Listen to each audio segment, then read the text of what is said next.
We can start. Good morning, everyone. Can you hear me? Good morning. First of all, I would like to thank the professor, the scholars here present, here remotely present. They accepted to share with us the insights of their research about Cyprus. In particular, I thank Professor Jolanta Młynarczyk, Dr. Eustathios Raptou, and Dr. Eleonora Gasparini.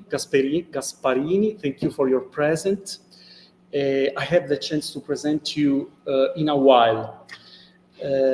Give me just a few seconds in order to explain why we have organized this event today. There is a link between the Museum of Archaeology and Ethnology of the University of São Paulo and Cyprus, a link that dates back to 1964, when the director of the Cyprus Antiquities Service, Vassos Karagiorgis, donated 13 ceramic pieces from the Nicosia Museum to the University of São Paulo. These pieces dated back to Bronze Age, Archaic period, are currently part of our collection of the Museum of Archaeology of the University of São Paulo. In recent years, some research on Cyprus has been initiated by students, and this growing interest has made it possible to create a research group dedicated to studies on ancient Cyprus.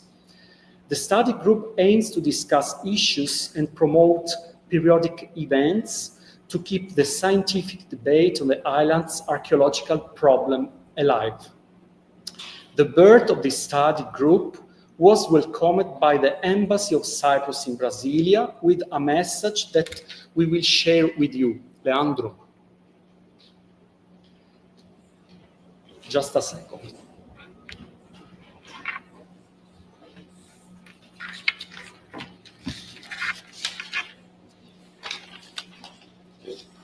I'll read in Portuguese, because it's in Portuguese on my side.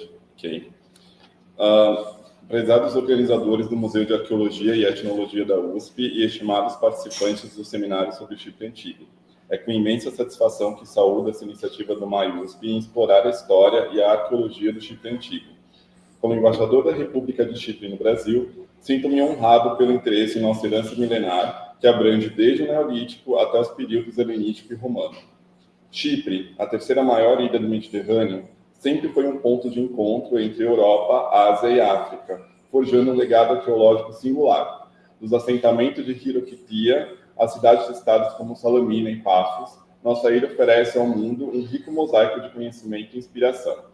Este seminário híbrido reflete o espírito de conexão que Chipre simboliza. Agradeço aos organizadores por destacar essa cultura e por fortalecer os laços entre Brasil e Chipre por meio do diálogo acadêmico e cultural. Parabenizo também os palestrantes e participantes, cuja dedicação aprofunda nossa compreensão do passado e constrói pontes para o futuro.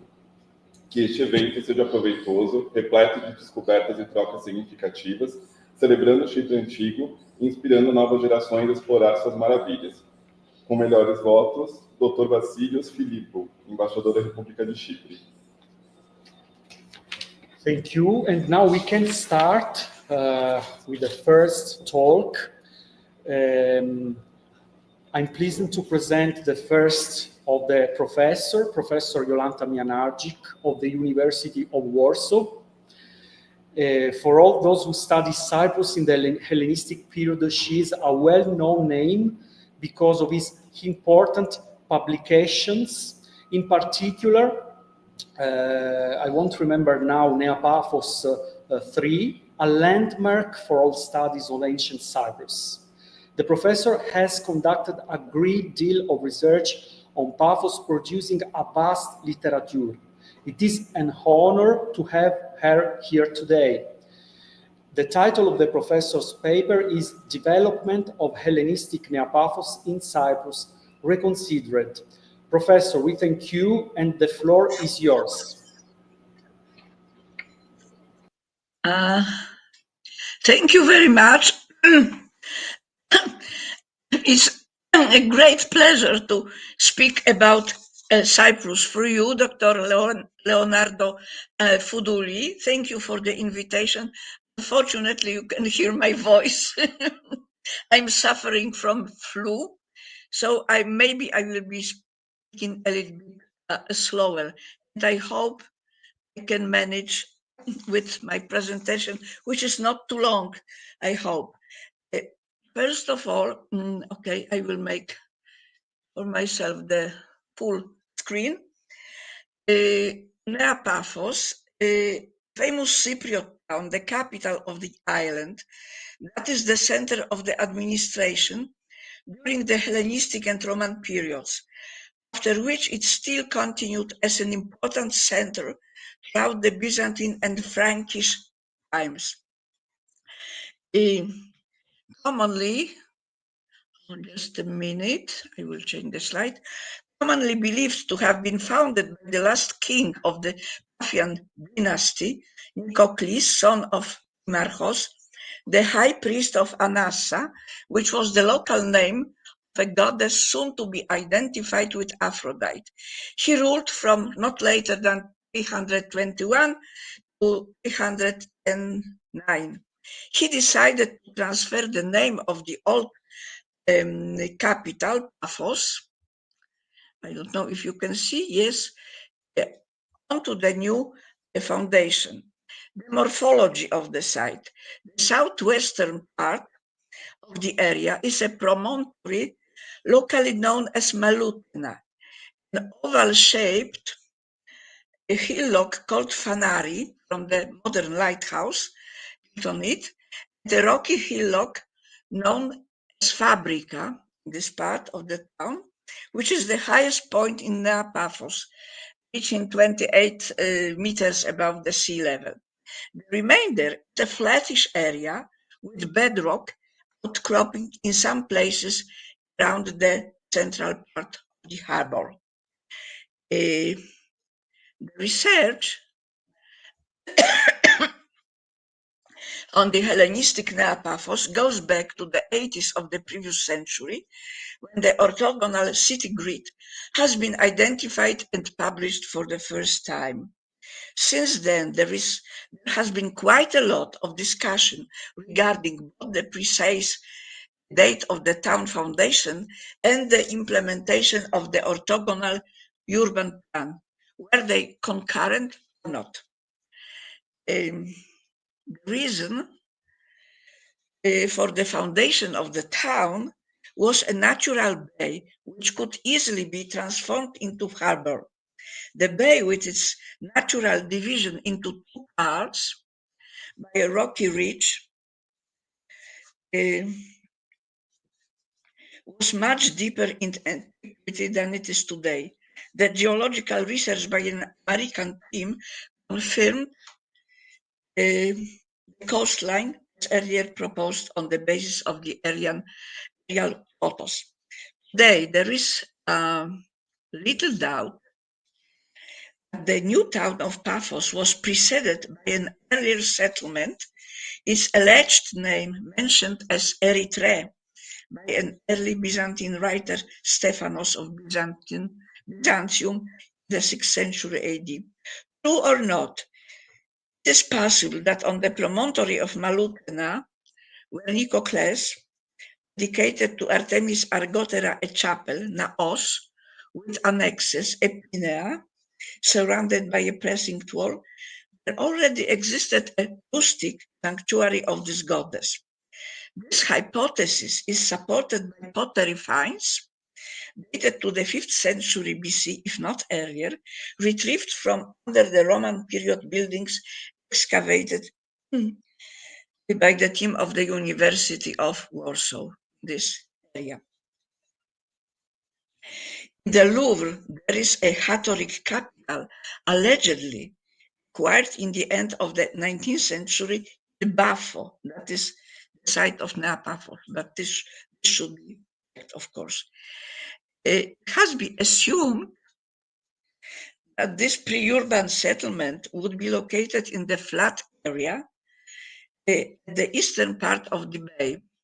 Oh, I should show you again, sorry, go back.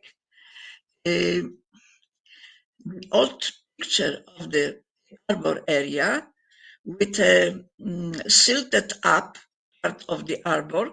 There was a delta of a stream emptying into the bay, seen until not so long ago. Unfortunately, there is no way to verify this hypothesis because this area has been densely covered by a tourist infrastructure today. However, such location of the early settlement is made possible by the proximity of classical period cemeteries, specifically the shaft graves, the place called Elinika, the northeast of the area proposed for the early settlement, and chamber loculi tombs, the remains of which are saved in the western part of the Fabrica hill. Now, the role of Nikocles in shaping the new town, there is a much discussion who played the main role in building the or planning the new town. So the Hellenistic settlement, pre-Hellenistic settlement, regardless if it was called Erythrea or not, we have this sanctuary of Artemis Agrotera, presumably the promontory of Malutina, settlement probably developing about the eastern part of the bay. And, I'm sorry, the proof that the community inhabiting the area of the future Neapaphos was already monetized, to use the words of Maria Jakovu and Evangelini Marku. Again, to the role in Nikocles, the fervent discussion, who was really the author of the new town. Was it Nikocles or Ptolemy, maybe Antigonos Donatas? I'm sorry, I hardly can speak. So here you have the title of the events from which you can see that Nikocles had just 10 years or so to develop the new town. After him, the first Ptolemaic rule lasted just 4 years. And the rule of Ptolemy, of Demetrios Poliorcetes, lasted around 12 years before Ptolemy resumed his rule on Cyprus in 2094. So, unfortunately, historical sources tell us nothing about the early years of the Paphian history.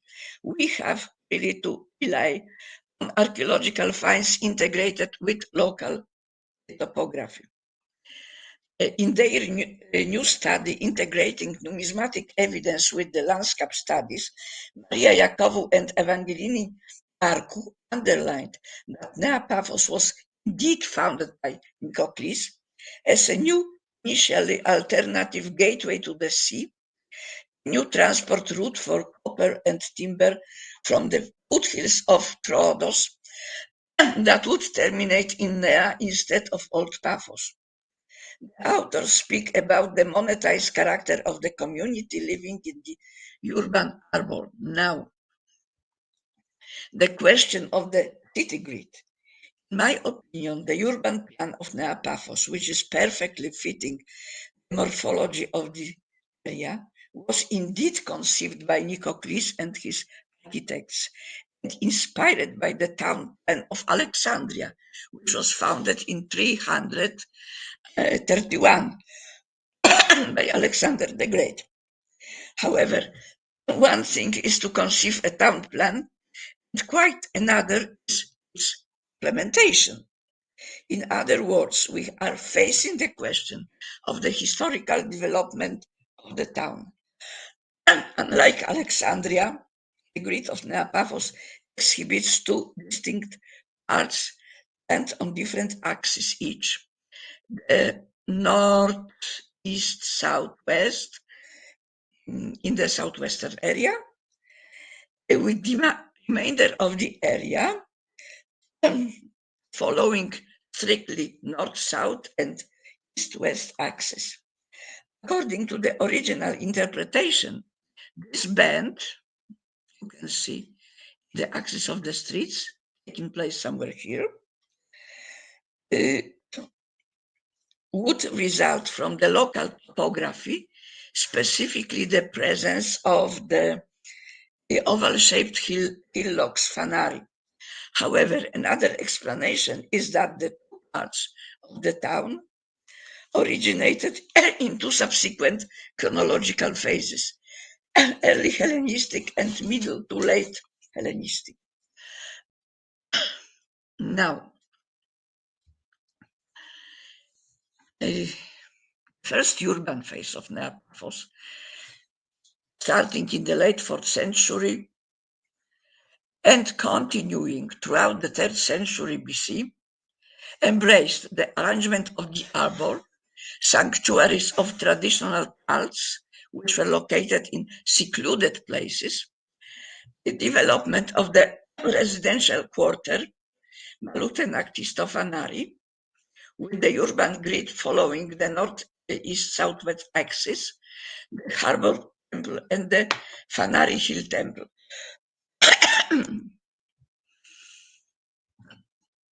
Let us have a look first at the harbor.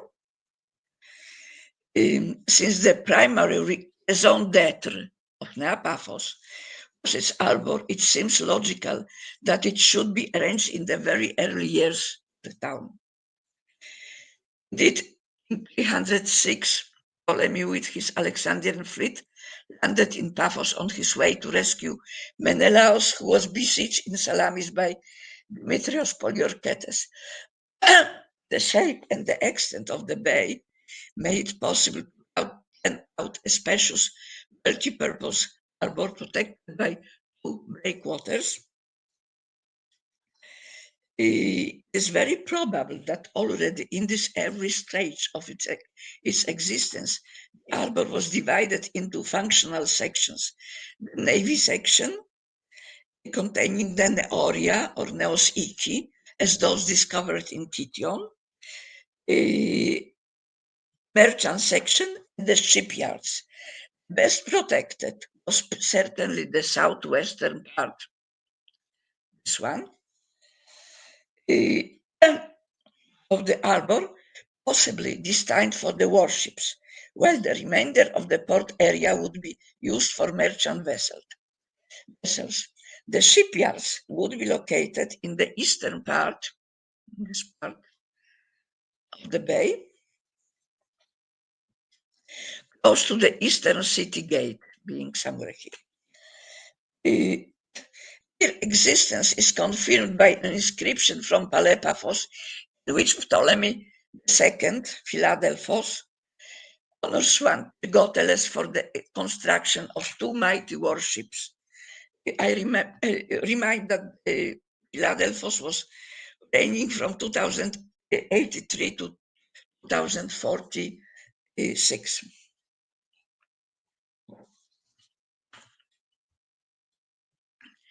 Other elements of the first urban phase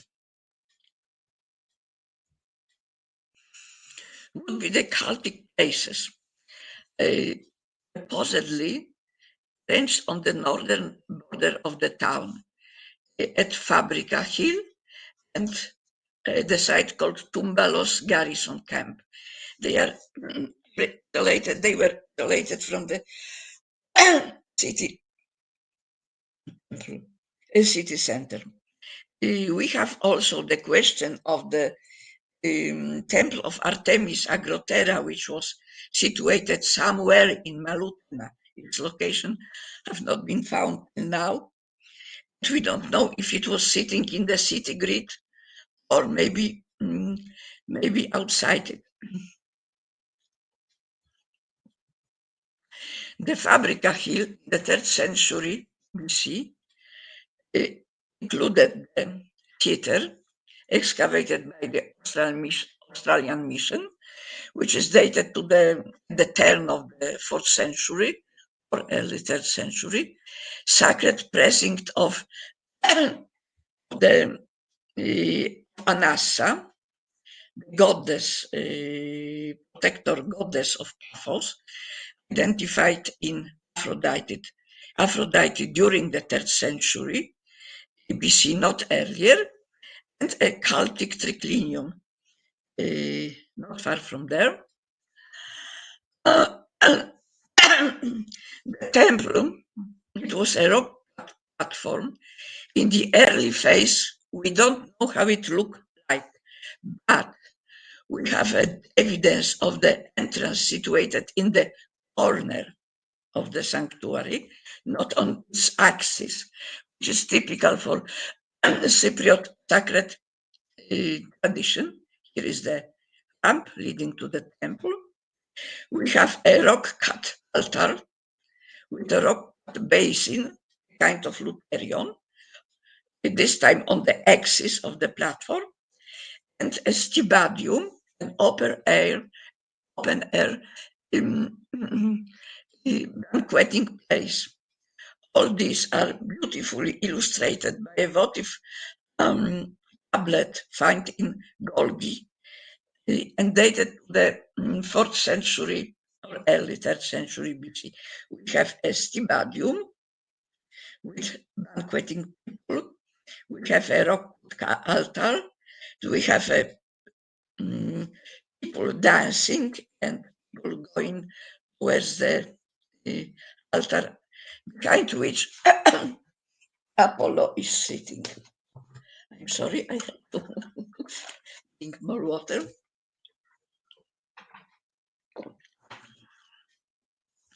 So this is from this period at Fabrica. We do not have much evidence except for some early 4th to 3rd century potsherds. Identification of this cult, of course, the place of the temple was completely demolished and bare rock, so we only can guess that it was Nassa, Aphrodite, finally Aphrodite. Why? Because in the nearby necropolis of Ellinika there is an epitaph of Imarchos, the priest of Anassa. This is in Cypriot syllabary, not in Greek letters. Then, not far from the base of the sanctuary, there were found a basis of statues dedicated to Aphrodite and dated to the 3rd century BC, so quite early. And finally, we found during our excavations conducted together with Claire Ballandier from University of Avignon, we found at the base of the temple, among the other things in the fields, we found a piece of stone sculpture, which seems to be a drapery belonging to a statue of Aphrodite. Okay, maybe my imagination this moment is going too far, but if for now this is the only explanation of this mysterious object of life size, probably.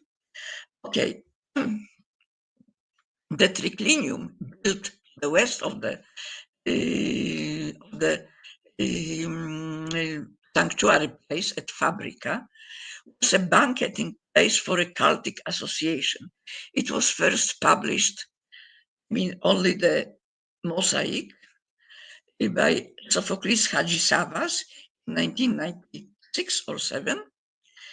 Then we, together with the French team, excavated and made the plan of this area. It is not complete, but it was a big establishment, also dated to the 3rd century BC, both on the style of the mosaic and on the finds of some potteries which are dated to the late 4th century, early 3rd. Then further to the west, we have the convidá-los, the underground sanctuary of a mystery cult, about which Leonardo Fuduli could tell us more, because he's a part of the Tania team excavating there, and an author of a book about the architectural elements found in this place. Anyway, this must be very early, not later than the 1st century BC. Finally, the early Hellenistic phase of the southwestern part of the town. I'm absolutely convinced that this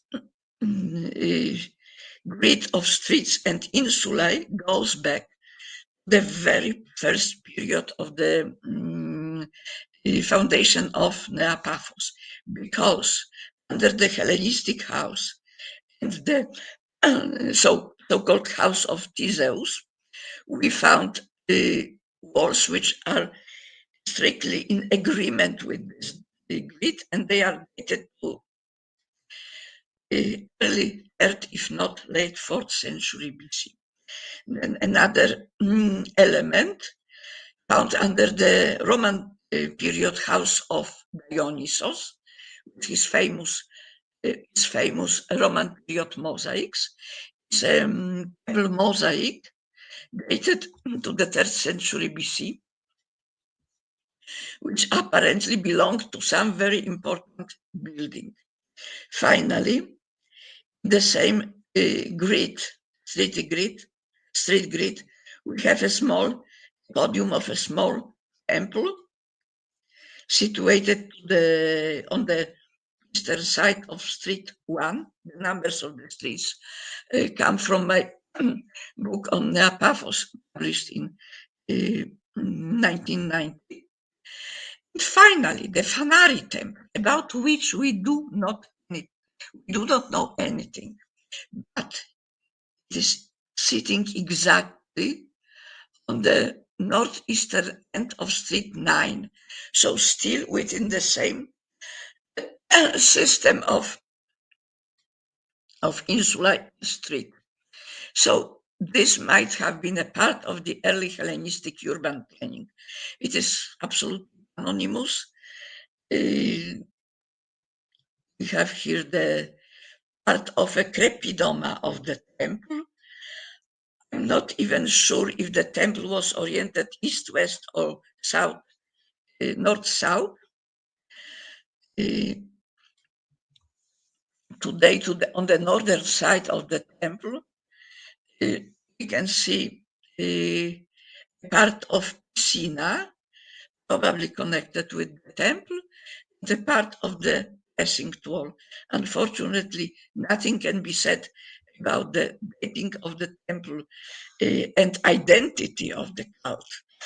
I don't recommend the article by Diozoveros, which is full of fantasy, but I'm noting it here just for sake of completeness. Okay, now the 2nd century BC, the very important period and the best known one in the history in the development of the Hellenistic town. It was the period of both political turmoil and of growing importance of Nea Paphos, connected with the fact that it became the seat of the strategostis Nisu, the governor of the island, who was commander-in-chief of the Ptolemaic forces stationed in Cyprus and the head of civil administration, most probably from Icrates, son of Nasiades. The presence of the strategos and his court, established in Nea Paphos, accelerated the development of the town. But there were, of course, some unpleasant episodes, like prison by Ptolemy Macron, or Archias, a strategoi of Cyprus, who joined the side of, or tried to join the side of the Seleucids. From this period on, Paphos, Cyprus with Paphos as the seat of the strategos, played the most important part in the internal struggles of the Ptolemaic dynasty. So, the second urban phase of Neapaphos, dated to the second to the 1st century BC, we have the Arbor as the main base of the Ptolemaic navy, because in 142, Ptolemy VIII bestowed on Strategos Seleukos, son of Bitis, the function of Navarchos, that is the commander-in-chief of the whole Ptolemaic navy. And the construction of the city wall is dated by Claire Ballandier to the second half of the 2nd century BC. Anyway, to the 2nd century BC. Then maybe there is expansion of the urban grid northwards and eastward from the earlier part of a different orientation. Development of the Agora quarter, establishment of administrative and royal headquarters on the Canary Hill, and reconstruction of the theater with the construction of the Aphrodite's temple on the Fabrica Hill. Let us have a look on it. You see, it is mainly 2nd century BC when this part of the town could be arranged.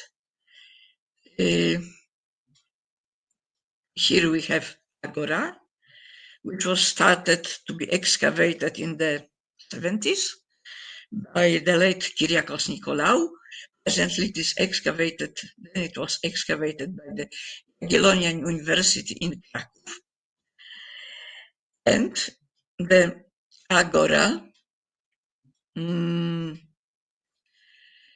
which belongs to this new extended city grid. However, what is very important to note, 2 buildings excavated by the Polish Jagiellonian University team and dated by them to the 3rd century BC, so early Hellenistic period, they agree with the city grid in this part, which may suggest that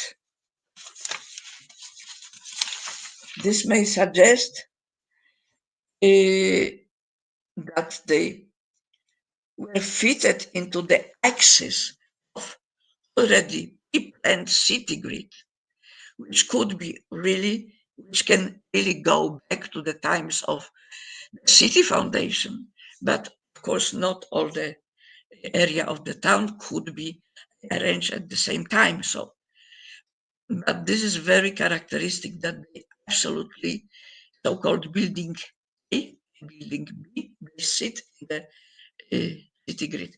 Here you can see the parts of the area around the northern part of the Arbor with outcrops of the natural bedrock. So they had to be, these parts of the bedrock, they had to be used somehow in the arrangement of the area. So one thing is certain, that from this place on, the area of the public squares was going down to the Arbor. Now, of course, you have the present site of the Arbor. Another point is the palaces of the strategoi and kings. This is part excavated. Okay, it was excavated in the 50s by the Department of Antiquities of Cyprus.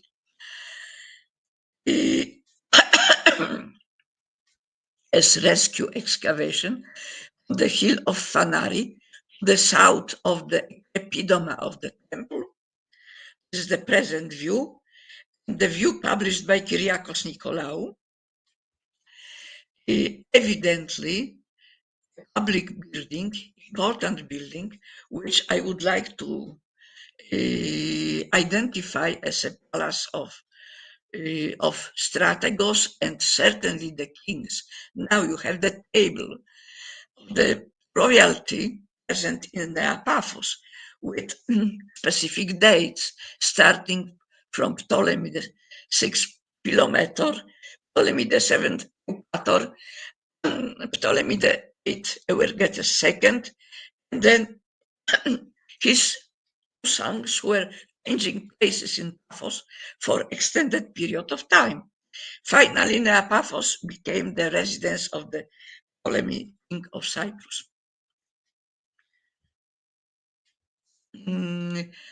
Unfortunately, as I said, these excavations were never published, except for the picture published by Nicolaou, showing the part of this mass, probably. But we have also in the documentation, which was kept in the record office of Cyprus Museum, drawings of water system consisting of cisterns, underground cisterns, and an aqueduct. We have also an outlet of an aqueduct under the temple at Fanari. So this is another thing should be researched. Finally, on the western side of the Fanari hill, there is a tunnel, which a part can be still visible among the bushes. And on the wall of it, the plastered wall, there is a worship scratched, an image of a worship scratched on it. We don't know what it was. Probably it had some connection with the Fanari, with the palace on the Fanari, maybe with some defenses. The place is so close to the place, the defenses of Neapaphos, so we don't know another area that should be researched in the future. Finally, as I mentioned, in the late 2nd century, after mid-2nd century BC, this temple, which initially existed in the form of just, the probably open air sanctuary or something like this, was constructed as a temple, about which we don't know so much, because what we have is fragments of architectural decoration found in the fields around the temple. On this basis, our architect, Dr. Kubicka-Sowińska, reconstructed two alternative versions of a temple, either distylos in antis or hexastylos, with beautifully rendered altar and the stibadium by the entrance to the temple. This temple, together with the stibadium, was active till the mid-2nd century AD, because this is the latest pottery collected in the fields surrounding the temple. So after mid-2nd century AD, this temple of Aphrodite, if it was Aphrodite, did not exist anymore in this place. Finally, I can show you the attempt at the restoration of the view of Neapaphos in the Hellenistic period using 3D procedural modeling, spatial analysis made by the same architect, Anna Kubicka-Sowińska. It's okay, maybe a little fantasy, but we have all the elements here with the Fanari hill and the temple and the palace, the agora. This part of the arbor is problematic, because it seems now to me that they went deeper into the land. the theater, the temple of Aphrodite, Tumbalos. So just to show you maybe a little bit for fun how you can imagine the reconstruction of Neapaphos in the Hellenistic period, still leaving a much place for future reconstruction, future research. Thank you very much for your attention, and I apologize for my voice.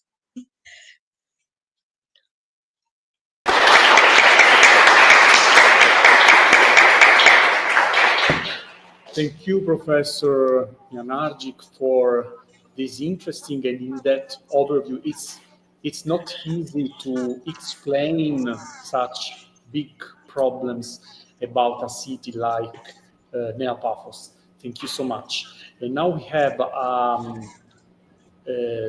few minutes for questions, and then we can pass to the other paper. Questions? I have a question for you. You know that my interest is during last years is on the temples. I mean Greek type temples in Cyprus, and in particular, I want to ask you, in your opinion, the Phanari temple or the base, the foundations of the Phanari temple is the biggest temple in Neapaphos. I mean, a Greek type temples, not the biggest sanctuary, but the biggest Greek type temples, in your opinion? Well, as I told you, we even do not know exactly what was the extent of the temple. We don't know. I tried to show that it was belonging to the initial city grid, the southwestern part, but it doesn't mean it was not built later on. We really do not know. One thing, but we were discussing it, I think, Leonardo, Yes. that yes, when Nicolaou was cleaning the Odeon, excavating the Odeon, he also cleaned the space between the Crepidoma and the Odeon, and he found, were reported in Chronique de Fouilles, I think, some elements of architectural decoration.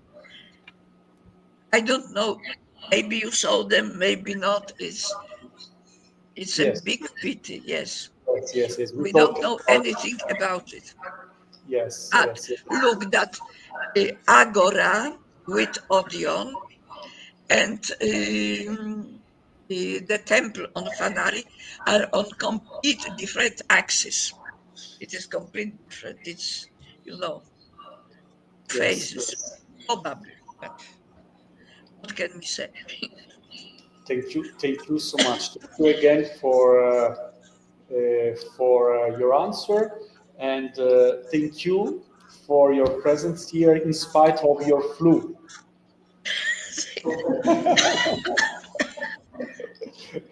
I tried to be very brave. Yes. So we have time for one more question. Yes, we have time. When she's speaking about you can ask. When she started speaking about the first case of Neapaphos, she spoke about the harbor temple.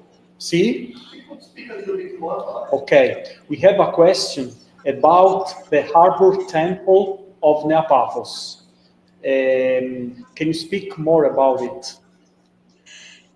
What you say, the harbor temple? Yes, okay, it is my own name given to this temple. It was probably belongs to the early phase, and behind it, it was excavated by Dr. Sophocles Hadjisavvas in 1982 or so. And he found a beautiful a sculpture of a lion, which is now in the Museum of Paphos. It was found behind this temple. So maybe it was a kind of funerary monument, or I don't know, because the lion is a kind of of a funeral. I'm sorry, I can't speak. Don't be sorry. Apologize. So we don't know anything. This temple has not been published either. So ask Dr. Hadjisamas about it. This certainly belongs to the first phase of the development of the town. Okay. Thank you. Other questions? Okay, we thank you again. If you want to stay with us, we are happy. Yes, I do. Okay. So we can introduce. Yes, I should not speak anymore. It's all right. Yeah, it's okay. We can introduce our second.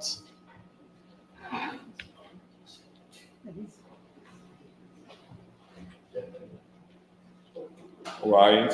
We now continue by introducing Dr. Eustathios Raptou, archaeologist of the Cyprus Department of Antiquities. He is in charge of one of the most archaeologically important areas in Cyprus, namely the Paphos district and the related district archaeological museum.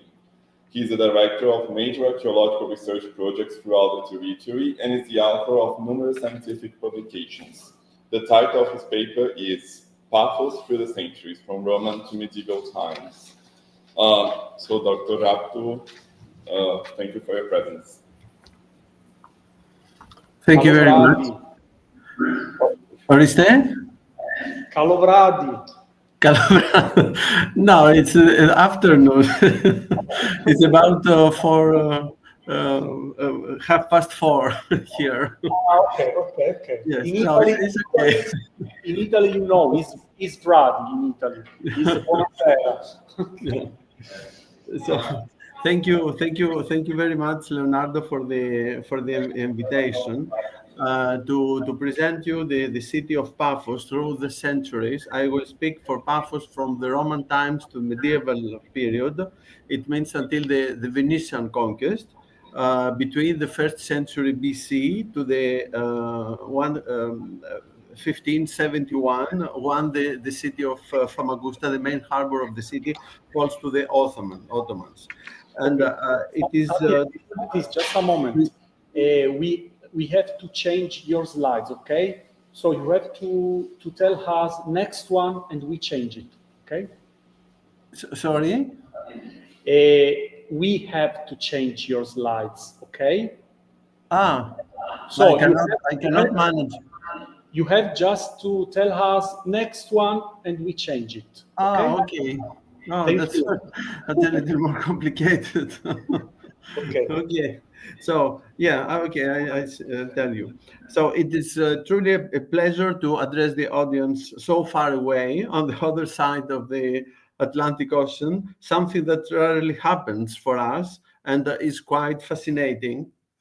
As you have introduced me, I work in the Department of Antiquities of Cyprus, and I'm responsible for the excavations in the Paphos region and the monuments of the Paphos region. And over the years, I have conducted numerous excavations in the area, gaining extensive expertise in its archaeology. However, today I'm not going to speak about my excavations. I will present you the monuments of the history and the monuments of Paphos from the Roman times, as I said, to the medieval period, which is beyond my immediate interests. So the next slide, please. So Paphos is a very ancient city. You have already heard from Professor Młynarczyk a lot on Ptolemaic period, and it has a very long and interesting history, and for many centuries was the capital city of the island. Next, please. Today is one of the largest and most important archaeological sites of the island, but Paphos is also a modern city, capital of a district and place with a great potential for economic growth. Next one. The history of Paphos dates back to the second millennium BC, though its original location was about 17 kilometers from its present site, where the village of Kuklia stands today. By the 12th century BC, a significant city had already emerged there, later developing into a powerful kingdom during the archaic and classical times from 8th to 4th century BC. It was not until the 4th century BC, in the beginning of the Hellenistic period, that a new city was founded at the site where Paphos stands today, named Nea Paphos, the new city, the new Paphos, as you see on the map, while the old city was named Palea Paphos, the old Paphos. At about the time, the island of Cyprus became part of the Ptolemaic kingdom of Egypt, and Paphos was an important strategic place for military and economic reasons. Next slides, please. One of the most important harbors in the Mediterranean. By the 2nd century, it had become the capital of Cyprus, a title it retained until the 4th century AD. However, since you had the opportunity to hear about the Ptolemaic period from Professor Młynarczyk, I will not go into further detail. It is important to note, however, that from this period onwards, Cyprus was always under the control of a major power and was not governed by its own inhabitants until 1960, when the Republic of Cyprus was founded. The dynasty of Ptolemies began to decline in the 2nd century BC, and Cyprus became entangled in a series of dynastic conflicts, ultimately leading to the intervention of Romans in the affairs of the Ptolemaic kingdom. Next one, please. The Romans emerged as a new dominant power in the Mediterranean, rapidly expanding in all directions. They understood that in order to extend their influence into the Eastern Mediterranean and ultimately conquer the East, they first needed to take control of Egypt and before that Cyprus. At the time, Cyprus served as an advanced outpost of Egypt, a major military base protecting Alexandria from the sea. The conflicts among the Ptolemies opened the door for Roman intervention, and in 58 BC, the Romans successfully seized Cyprus from the Ptolemaic kingdom, annexing it to Rome. Shortly after, in 48-47 BC, during Julius Caesar's campaign in Egypt and his relationship with the last queen of the dynasty, Cleopatra VII, the famous queen of Egypt, Cyprus was returned to Egypt, a decision later reaffirmed by Mark Antony, who also had a relationship, erotic and political, with Cleopatra. However, following the Battle of Actium and the victory of Octavian Augustus, along with the subsequent events, the death of Mark Antony and Cleopatra's suicide, both Cyprus and Egypt were permanently brought under Roman rule. A new era begins in the history of Cyprus, particularly for Paphos, which remains the island's capital and a significant economic center in the Eastern Mediterranean. The city experiences a period of great prosperity and flourishing. There are no major military or political events involving Cyprus during this time, which is why written sources provide relatively limited information about the whole island and Paphos, of course. It appears that Cyprus lost the strategic importance it once held, as the Pax Romana eliminated external threats to the region. However, inscriptions that have survived from this period indicate a time of prosperity and a regime not difficult to support.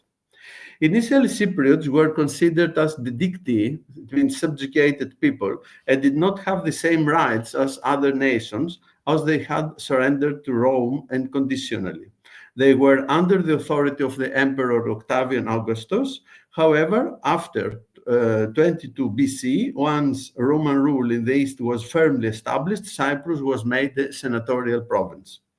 During the Roman period, the island suffered several natural disasters, including earthquakes and plagues.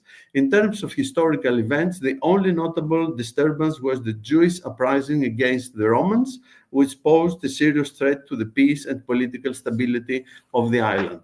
This revolt took place in 116 AD and was suppressed by Roman forces sent from Rome, as there were no stationary troops on the island at that time. The Roman administration of Cyprus was not particularly harsh, though it was structured primarily for the economic exploitation of the island's natural resources, the island being rich in copper, timber, wine, olive oil, etc. The local government was headed by the proconsul, a Roman senator holding the rank of praetor, whose term lasted 1 year. He served as the emperor's representative on the island, exercised judicial authority, and oversaw large infrastructure projects, the roads, the aqueducts, etc. He was assisted in his duties by a deputy commander, a legatus pro praetore, and a questor provinciae, a financial officer. The Romans did not make a coordinated effort to Romanize the island, nor did Romans, except for merchants settled on the island. The main language spoken on the island was Greek, as in the rest of the East, and this is evident from the scriptures, which are overwhelmingly Greek. However, as was natural, many elements of Roman culture, lifestyle, and tradition gradually began to infiltrate the island. Written sources and archaeological findings provide evidence of the flourishing of the arts and sciences in the prosperous environment that had been established on the island, and Paphos had a leading role. Well-known Cypriot philosophers of that time include the Paphian Vachios, who was a teacher of the Emperor Marcus Aurelius. Medicine also experienced great development. Many Cypriot distinguished themselves in medicine, as a practice was well established in Cyprus from the classical and Hellenistic periods and continued to thrive in the Roman period. The island, being rich in copper, many copper derivatives were used in medical practices. Next slide, please. Tangible evidence of this medical tradition has been found in Paphos, where there was an Asclepion. Asclepion is the temple and the healing place under the protection of the god of medicine, Asclepios. This is that they call Asclepion without to be sure, of course. And it was part of the monumental building in the center of the city. Next one. Significant findings that testify to the development of medicine in the city include a series of vessels shaped like different parts of the human body, which were used as hot water bottles. The purpose of these vessels was to induce hyperemia to relieve various ailments such as rheumatism. This type of treatment was widely practiced in Paphos, while it did not have the same spread elsewhere in the world. Next, please. In Paphos, a tomb was also found where a doctor had been buried with his surgical tools, a unique set of surgical instruments in the ancient world. You can see it in the Paphos Museum, together with the statue of the god of medicine, Asclepios. The influence of the Roman way of life is evident through the works of art and public buildings, which display a great variety of styles and influences. Cyprus is not rich in marble artworks because there is no local marble. Marble sculptures were imported to the island from the Greek islands and Asia Minor and belong to the common Greco-Roman artistic style. Local works are usually made with an effort to imitate Roman models from limestone and are considered provincial works. Significant sculptures adorn the luxurious homes of wealthy people, such as the House of Theseus in Paphos, where a collection of mythological figures was found. That building is considered as the seat of proconsul. The next, please. One of the masterpieces found there shows Aphrodite. The next slide, please. Shows Aphrodite holding the sword. Aphrodite, or rather Venus for the Romans, was the ancestor. No, the previous one. The previous one, the Aphrodite. The previous one. Yes, Thank you. Aphrodite, or Venus for Romans, was the ancestor of the Julio-Claudian dynasty through her son Aeneas from Troy. She is not only the symbol of beauty, but also a goddess protector, rising the sword and the symbol of imperial power in the city. Marble statues of the gods of Greek mythology adorn the house and other houses of Paphos. Now the next one. As you see here, some statues you can see in the Paphos Museum as the Aphrodite Urania, the so-called double Aphrodite in black and white marble, which is very important group of sculpture. Next one. The Dionysus and the Heracles and many others. They are rather small sculpture, all this. Apart from the residences, rich funerary monuments indicate wealth and power within the society. Next one. So here you can see a unique sarcophagus, Attic sarcophagus, made of Pentelic marble and imported from Athens, which dates in the 2nd century AD, which is unique on the island, decorated with the small erotes. And the next one, as well, beautiful statues of funerary statues of like this one, which is also unique in Paphos, representing a lady, a Pagliata, again of the 2nd century. Architecture is characterized by a mixture of local traditions and external artistic influences. In religious architecture, ancient forms such as sanctuaries and sacred open courtyards continue to be used even in the sanctuary of Paphos, the most famous sanctuary on the island. The next slide, please.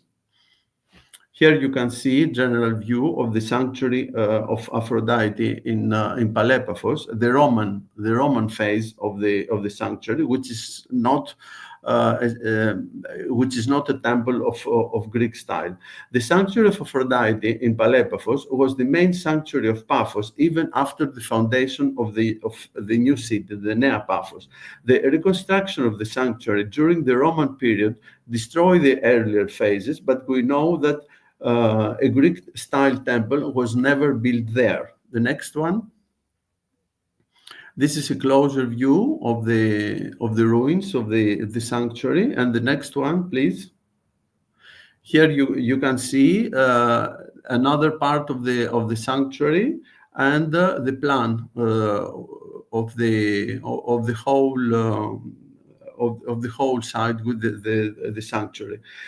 In the 2nd century AD, the buildings we see today in the area were constructed surrounding the courtyard where the religious facilities were located. The Celtic installations were located in the middle, and all around were the different buildings.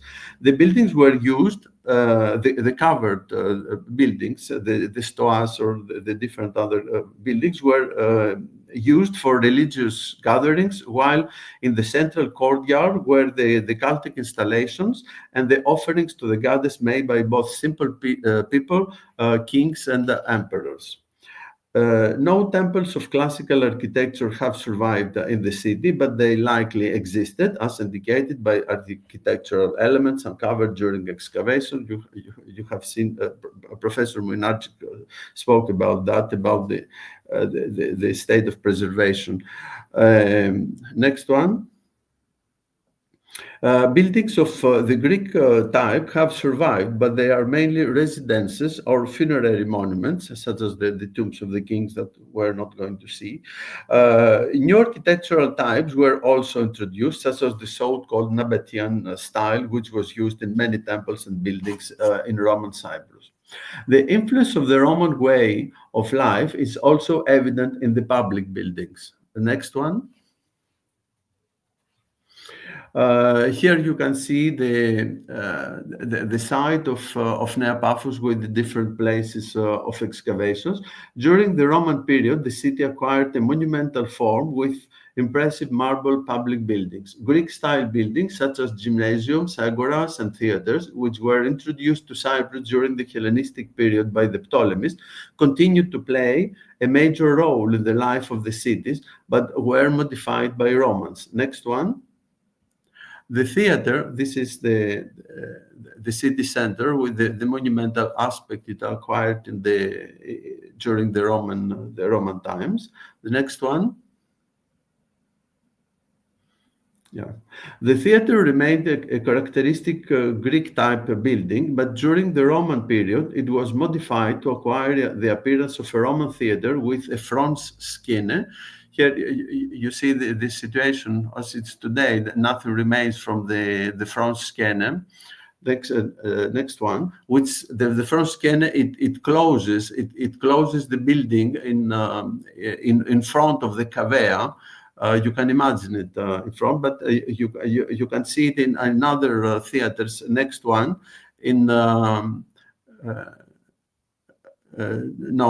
next one.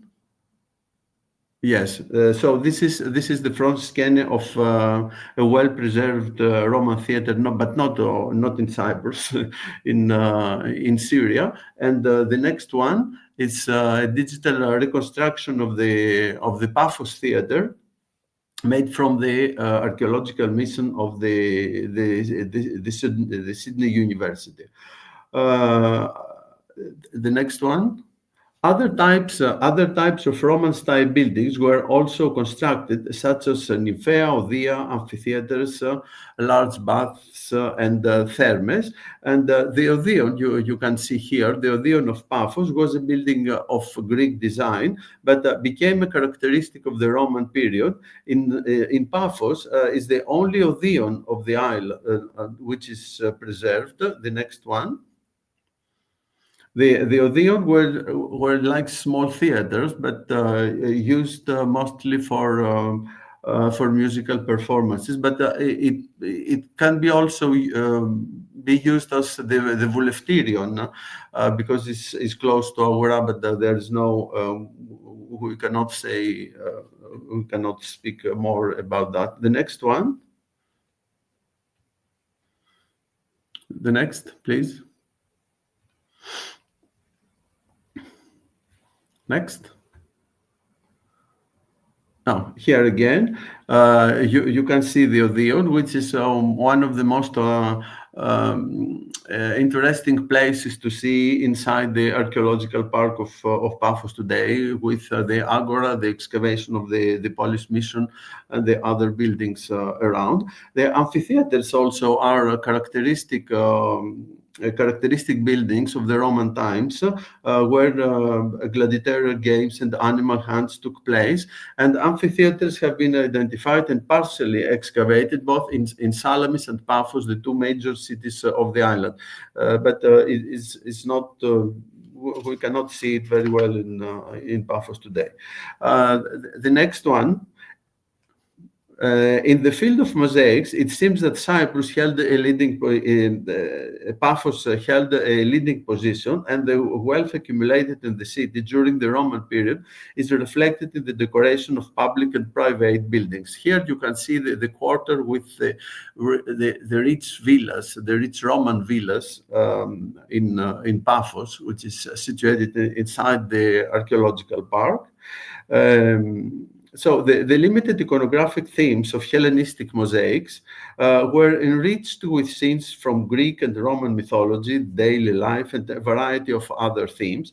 And the best examples of mosaics come, of course, from Paphos, which was the capital city, of course, of the island. The next one, a well-known building decorated with mosaic floors is the. Can we go back, please?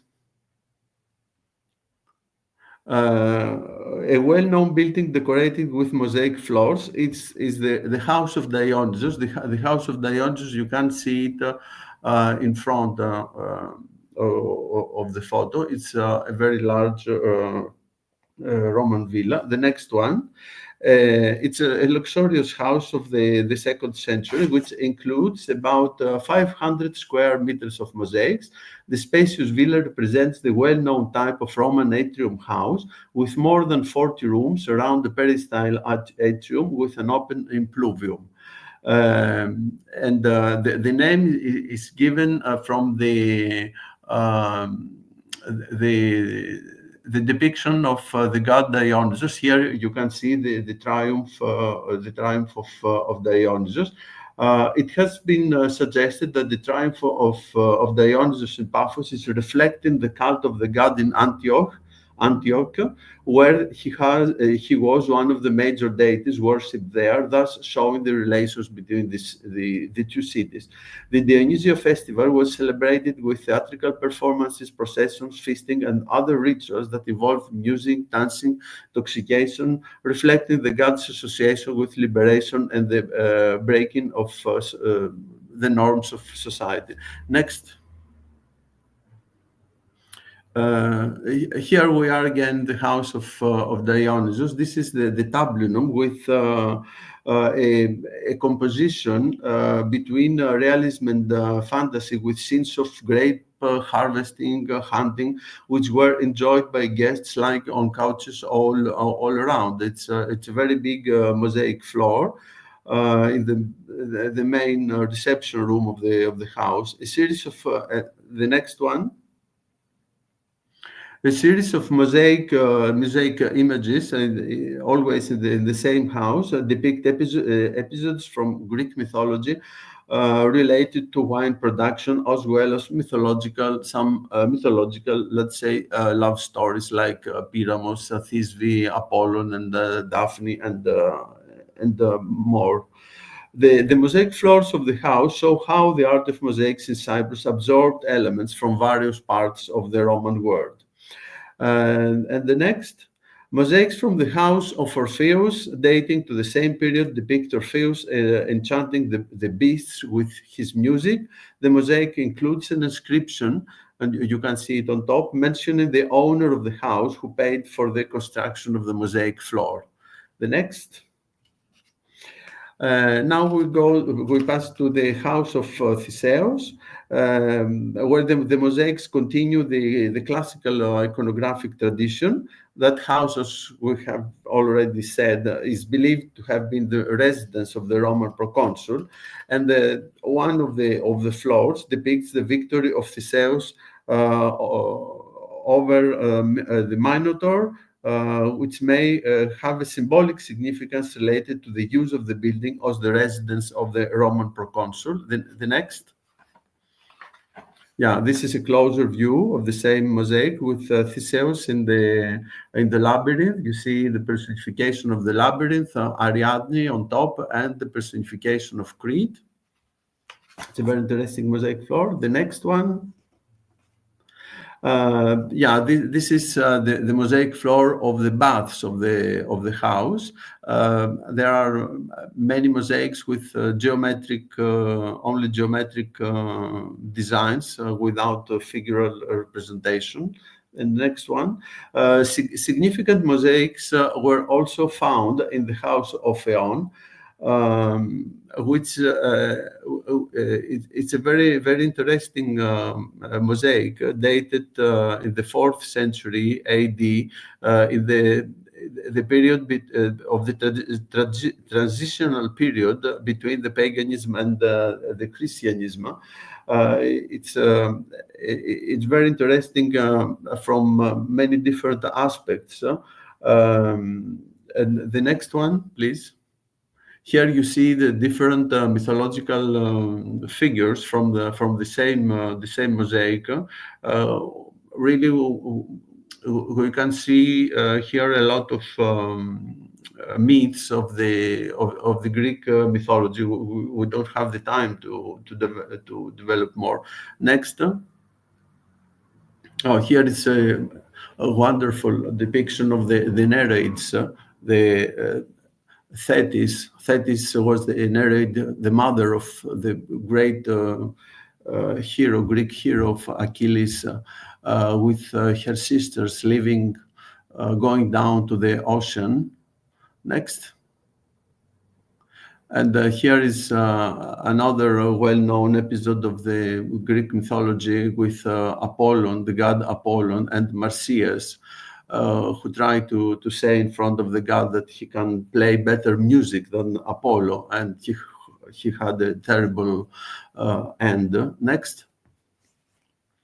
Yes, in addition to the magnificent mosaic floors, the walls of the houses featured exquisite frescoes depicting, like here from the house of Theon, depicting Apollo again between the 9 muses. But it's you can see this in the Paphos Museum, but only 3 of the muses are preserved and exhibited in the museum. Apart from the residences, the wealth of the city is evident in the luxurious tombs. Next.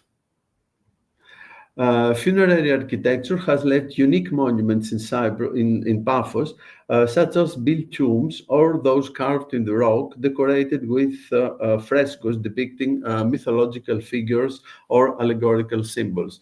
This is one of the biggest tombs found in Paphos. It has also it has different phases dated in the from the end of the Hellenistic period to the Roman times, but the main frescoes preserved are of a rather late Roman period.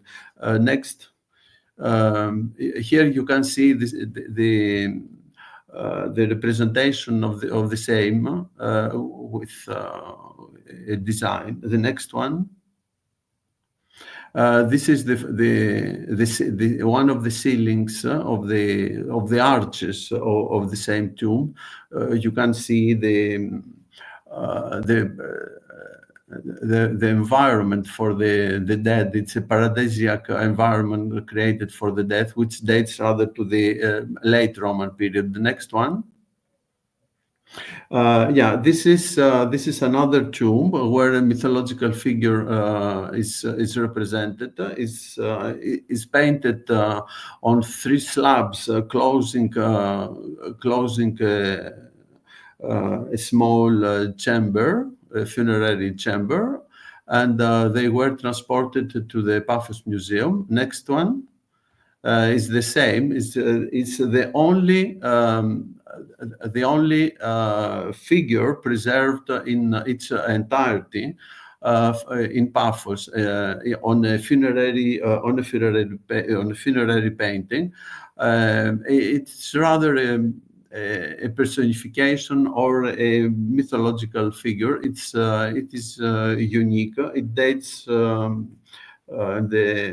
second century AD. Next one.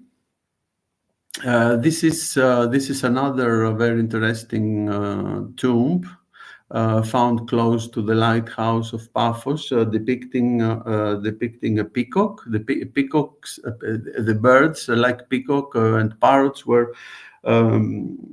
used as symbols in tombs, rather in late in Roman times, and they continue in the Christian times too. Next one. And this is another painting inside this tomb with this magnificent set of precious vessels, which is again unique in Cyprus. In Paphos, of course, in Cyprus. Paphos, as we said, remained the capital of the island until the mid-4th century AD. The Roman emperors showed interest in the city, primarily due to the sanctuary of Aphrodite, and the Titus visited before to be an emperor. Titus visited the sanctuary of Aphrodite and dedicated an altar there, while dedications are also recorded from the Emperor Domitian and others.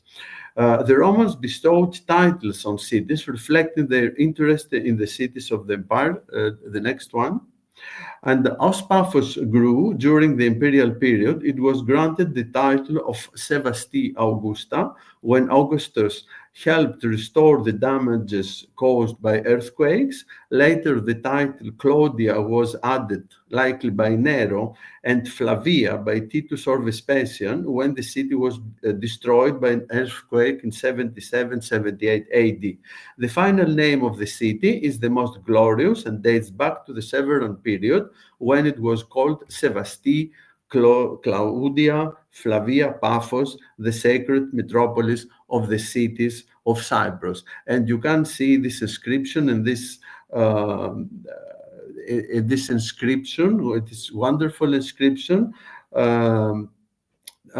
discovered in the theater of Paphos, dated at the time of the Emperor Antoninus Pius. The Severan period was the golden age of Paphos and, of course, the entire island. The prosperity that the island, and particularly Paphos, experienced began to decline when the empire was divided into Eastern and Western. Cyprus became part of the Eastern Empire, with Asia Minor, Palestine, and Syria. Paphos remained, of course, capital until the 4th century and was the administrative, political, and artistic center of the island. However, after the organization of the empire, the island was no longer governed by the proconsul residing on the island, by a consularis who acted under the Roman governor based in Antioch. As a result, Paphos lost its significance. This, combined with the natural disasters that struck it, accelerated the decline of the city. This is evident from the fact that after the devastating earthquakes of the 4th century, 332 and 342, the Emperor Constantius preferred to reconstruct the city of Salamis, which was rebuilt as the new capital of the island under the name of Constantia. And Paphos wasn't anymore the capital. Next one. Nevertheless, Paphos still boasts significant monuments from the 4th and 5th centuries, as evidenced by the construction of a luxurious building that incorporated elements of the house of Theseus, which may have served as the residence of the governor when he was in Paphos. A significant mosaic depicting the birth of Achilles, the great hero, the Greek hero, was also created during this period. The next one. Here is the birth of Achilles, one of the most beautiful mosaics you can see in Paphos. The eastern part of the Roman Empire evolved into the Byzantine Empire. Cyprus formed part of the Byzantine Empire for 8 centuries. I don't see the presentation. Just a moment. Just a moment, please. Problem? A little one. Okay.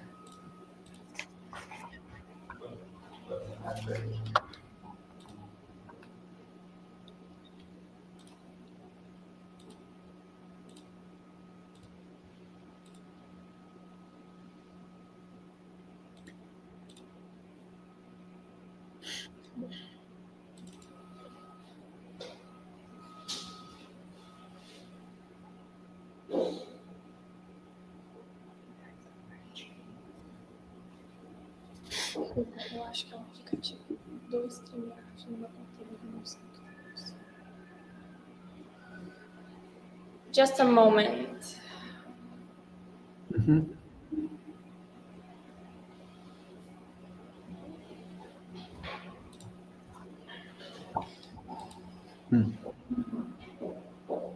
Have to go down. No.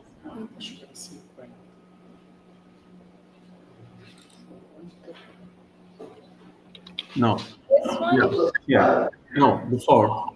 Yeah. This one. Yes. Okay. The eastern part of the Roman Empire evolved into the Byzantine Empire. Cyprus formed part of the Byzantine Empire for 8 centuries, and this period was the most decisive in the history of the island. Essential aspects of its culture and national character were shaped during this time, and Cyprus entered a historic context that remains alive today. The spread of Christianity made Cyprus a Greek Orthodox island. Cyprus was one of the first places to be Christianized, and Paphos received the visit of the Apostolos Pavlos, who preached Christianity in the city. The next one. According to tradition, the Roman proconsul Sergius Paulus was converted to Christianity by the Apostolos Pavlos. Next one. And in Paphos, it is said that the Apostle Paul was tortured, receiving 40 lashes with a whip, and was tied to a marble column which is still present in front of the church of Agia Kyriaki in Kato Paphos. This is the pillar of St. Paul in Kato Paphos. Next one. Significant churches were built during this period, such as the Basilica of Chrysopolitissa. The Basilica of Chrysopolitissa is the ruins, not the standing church, at the end of the 4th century, and the Basilica of Limeniotis, not far from here, in the 5th century. The next one. This is the site of the big Paleo-Christian Basilica of Chrysopolitissa. Chrysopolitissa was initially a 7-aisled basilica with columns made of granite and marble that were reused from ancient buildings. It is one of the largest churches built on the island and reflects the power of the church despite the city's decline. Magnificent mosaic floors and rich decorations indicate that it was the Episcopal Basilica of Paphos from the 4th to 7th century AD, of course. Next. Also, here are some of the oldest mosaics of the Basilica of Chrysopolitissa, depicting the grapes and the deer. Also important, next one. Here are also some other mosaics from the same church. Next. Another also important is the Basilica of Limeniotis, the Virgin of Limeniotis, which was built near the harbor of Paphos in the 5th century AD. These buildings show that Paphos retained some economic strength due to the natural resources of the area. However, by the 7th century, the Byzantine Empire could no longer hold back the Arabs who began expanding in the east. Cyprus was important for the Byzantines, for the protection of Asia Minor and Constantinople, of course, but also significant for the Arabs who were preparing to attack Constantinople. According to an agreement between the Byzantines and the Arabs in the 7th century, the island paid taxes to both, a period known as the condominium. The island was under the Byzantines and the Arabs. Little is known about Paphos during this period, which is very difficult for the whole island. The Arab raids devastate the island. Arabic inscriptions found scratched on columns of churches testify to the Arab conquest of the city and the establishment of an Arab garrison in the city. The Arabs destroyed the city's churches, and it seems that a period of instability and insecurity prevailed. It was then that the movement of the population for safety reasons toward Ktima on the plateau above the sea, where the city center is located today, began. Next. Here you see from the coastal city, people started moving to the upper plateau of the city, where today is the city center of Paphos, while the area, the coastal area, it's a touristic area. It was a small village which developed to a touristic area, and you see, of course, the archaeological site. The information we have for the following centuries is minimal. A significant church of the dated at the 10th century in Geroskipu, the next one, serves as evidence that something was happening in the city. This is one of the most interesting monuments of that difficult period for the whole island, not only for Paphos. It's a very interesting monument. You see, is one of the two churches in Cyprus with 5 domes instead of one in the middle. It's very interesting, and the decoration inside is also very interesting. In May,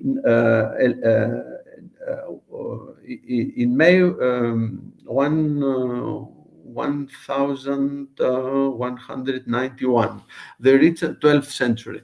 Richard the Lionheart, the King of England, conquered Cyprus on his way to the liberation of Jerusalem during the Third Crusade. In that time, the deposed king of Jerusalem, Guy de Lusignan, from the region of Poitou in France, purchased Cyprus from Richard the Lionheart following a brief period of rule by the Templars Knights. The Lusignan dynasty established the Kingdom of Cyprus and the Latin Church of Cyprus, and the island was no longer part of the Byzantine Empire. The Lusignan dynasty ruled until 1489, when the monarchy was abolished and Cyprus became a possession of Venice. The Lusignans understood well the role Cyprus could play in consolidating the Crusaders' state in the East. This created special political and cultural ties with France. Cyprus became a supply station for the Crusaders from the West, especially from France. European kings are known to have stopped in Cyprus, and after the fall of Acre in Palestine, Cyprus hosted many Christian refugees from the East. Significant public buildings and churches were built in the cities of Cyprus, transforming the island into a small France, let's say. Next one. This is the castle of Saranda Colonnes. Paphos, the next one. Sorry, the next one. Yeah, so these are some of the monuments the dynasty of Lusignan erected in Cyprus, not in Paphos, but in Famagusta. The Cathedral of St. Nicholas, which is a wonderful building, and the next one, and this is also very interesting in Keringia, the north part of the island, close to Keringia, the Bella Pais Abbey. They are among the most interesting Gothic monuments of the island. However, Paphos never regained the prominence it once had. During the Frankish period, Paphos served as a regional center, and its port was the most important in Western Cyprus, although it never played the crucial role the port of Famagusta held. In Kuklia, next one. In Kuklia, a royal mansion was built to house the administration of the area. In Paphos, however, few monuments remained from the Frankish period. The next one. This is the manor of Kuklia. Kuklia, the Palais Paphos we said before, the old city of Paphos, was the seat of the governor of that time. That's why they built this wonderful building. The next one. This is the inner courtyard of the medieval manor. Of course, it's much reconstructed during the Ottoman period and recent restorations.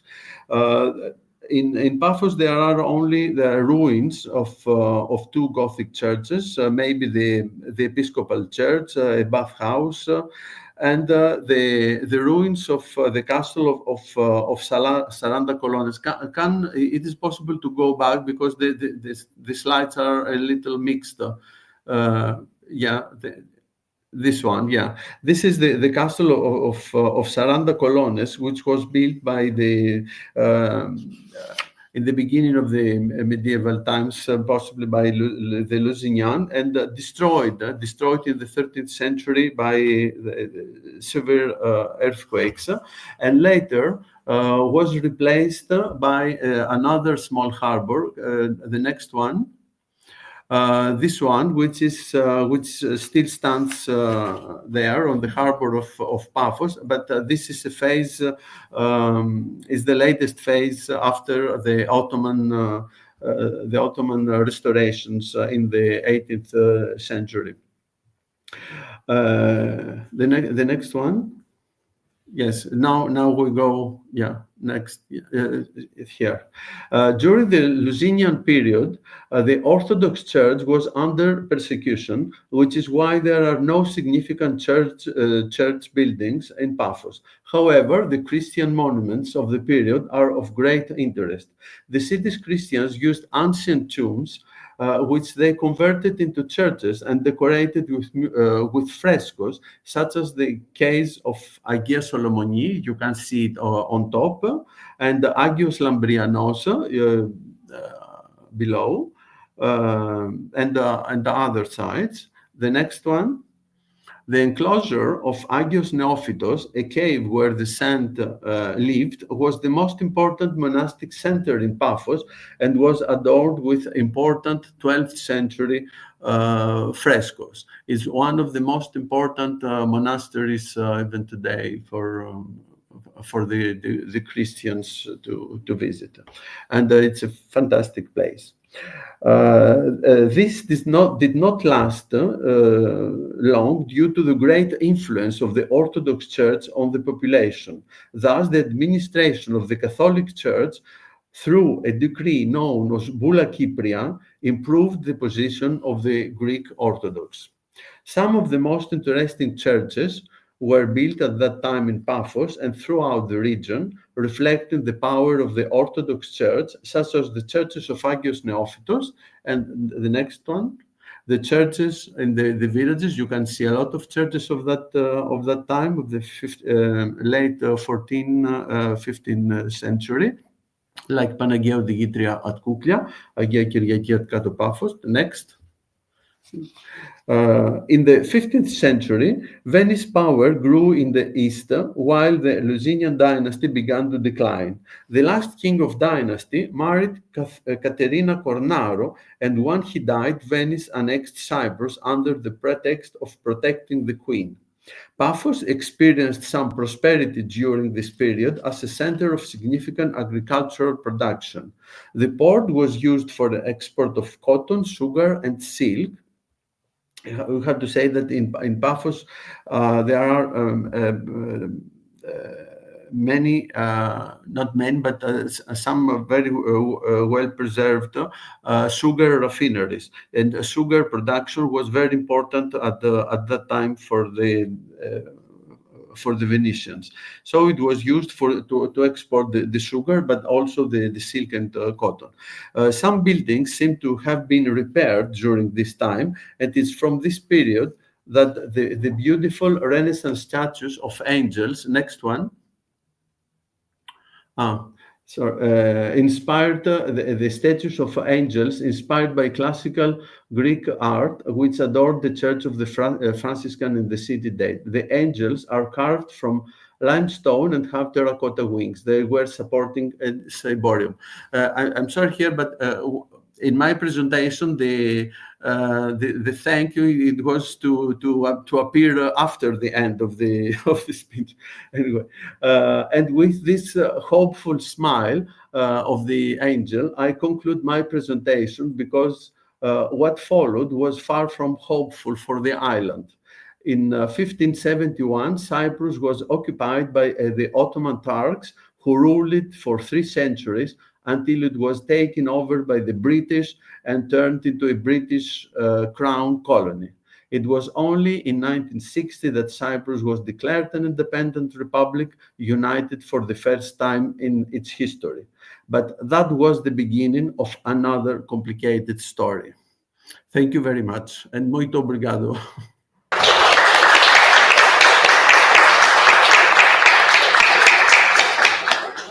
Thank you very much, Eustathios. Ευχαριστούμε for your excellent presentation. We have questions. Yes. Sì. Primero, just a moment.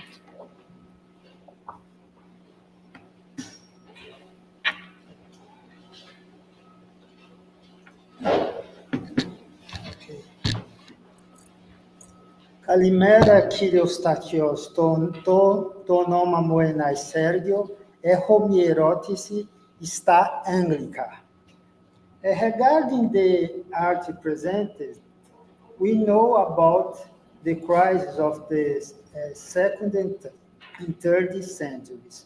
What kept the art of Paphos going during this period of hard story? I didn't hear. Ok, just a moment. Assim, o que eu gostaria de saber... The voice, Assim, que a gente the sabe sound is not good. do terceiro século. Então, o que manteve a arte nesse período, que era um período de crise? O que aconteceu em Paphos nessa época para a arte se sustentar? Segundo e terceiro século depois de Cristo? Não, foi após de Cristo, a crise do segundo e terceiro século, que é sabida essa Okay. mas a arte... The question is about the fine arts in Paphos. Yes. After the crisis of the 3rd century AD, there is a continuity. Yes. The third after the crisis from the Antiquity till 4th century AD. There is a continuity in fine arts or not? It's not a period very well known, but of course there is a continuity. I don't understand exactly because the works of art are not dated precisely, but I don't understand very well the question. Quer explicar? Assim, então, professor, about the crisis, is no a crisis of second and third centuries. And this crisis is very decadent in our Roman Empire. And about the arts presented in this period is constant, is active. I know what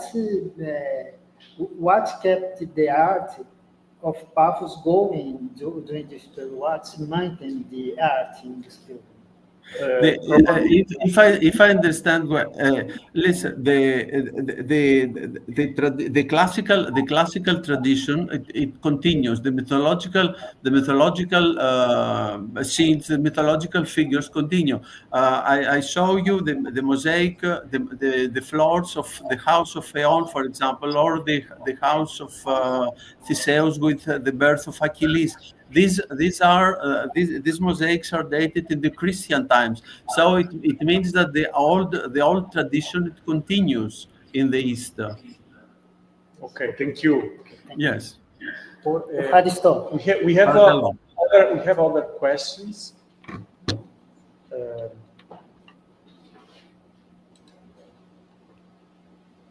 Okay.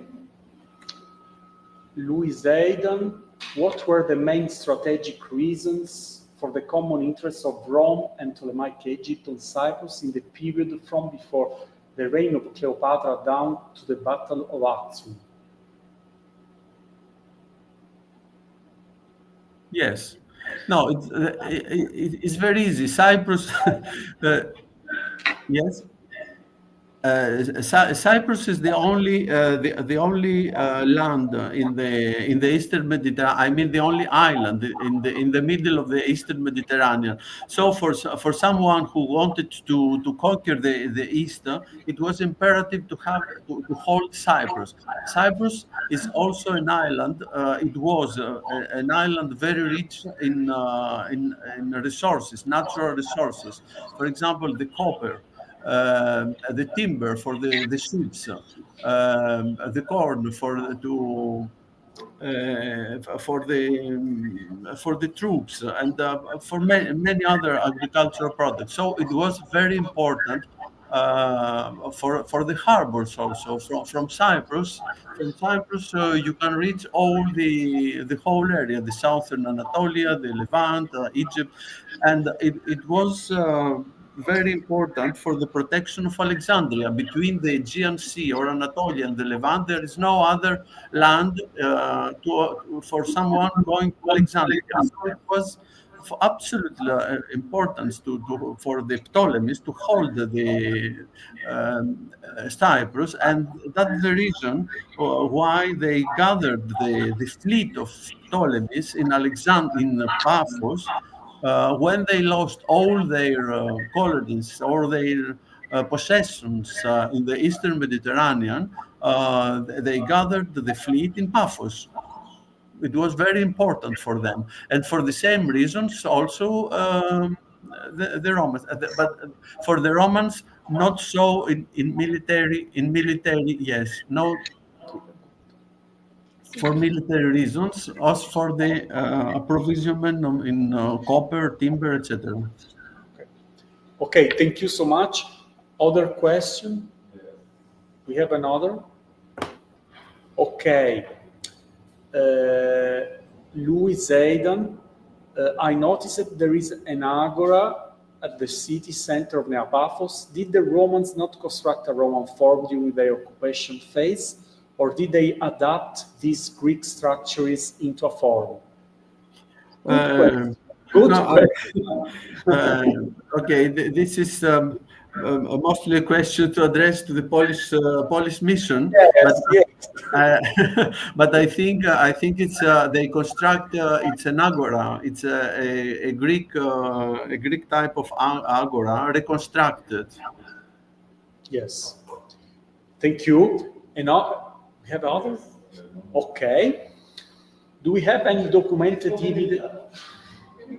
We have any documented evidence of a connection between mosaic production in Roman Cyprus and Roman North Africa, such as shared techniques, styles, or movement of artisans? Yes, but the relations and the contacts were mostly between the eastern part of the empire. I mean, the Levant, the Antioch, Greece. Of course, there are also with Roman Africa, but mostly with the eastern part of the empire. Okay, thank you so much. Okay. Thank you very much, Eustathios, so for your presence here. Maybe in the future we can meet you in presence here in São Paulo. Oh, that's wonderful. For a congress or something like it. Professor Młynarczyk too. And now we can introduce the last talk of the day. Yes, now we're going to have Eleonora Gasparini. She's an archaeologist of the Central Institute for Restoration, ICR, Italian Ministry of Culture.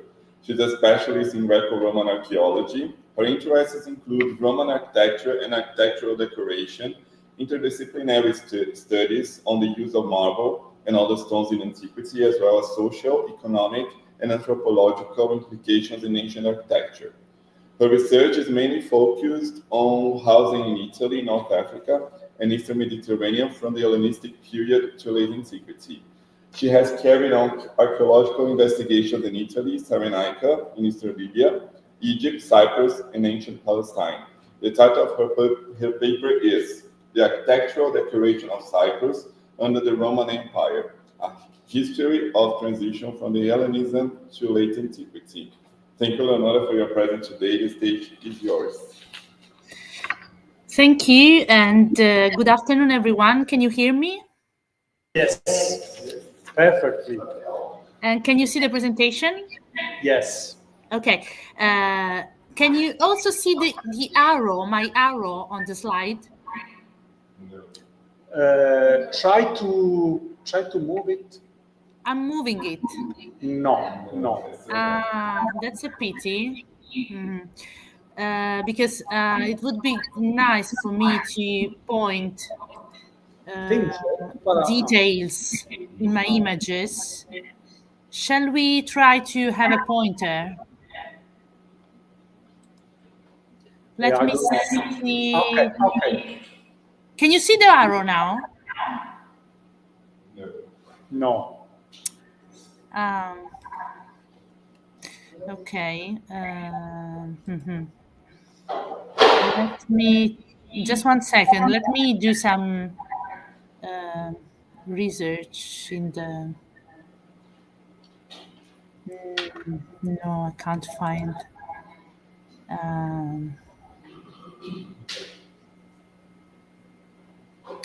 In the settings.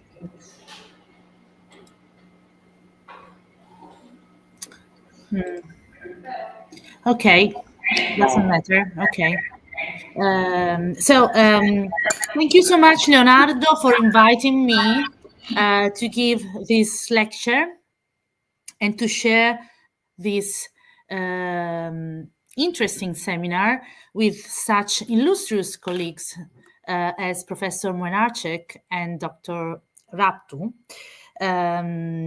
Since I'm the last one, I have to apologize if some overlappings will happen in my observations and discussions. But you know, Romans used to say "repetita iuvant," so I hope it will be interesting as well to hear again some concepts you have already heard.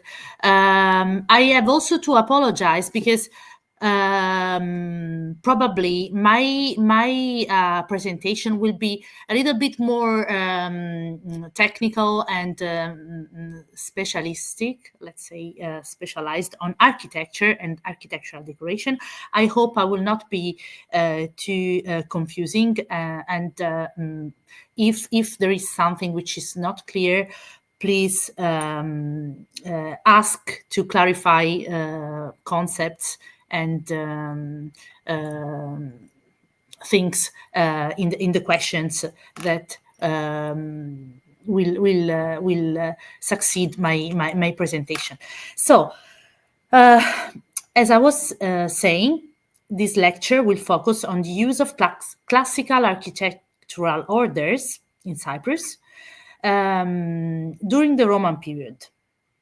So, stylistic features will be analyzed by observing continuity between the Hellenistic substratum of the island and the forms that became fashionable under the Roman Empire.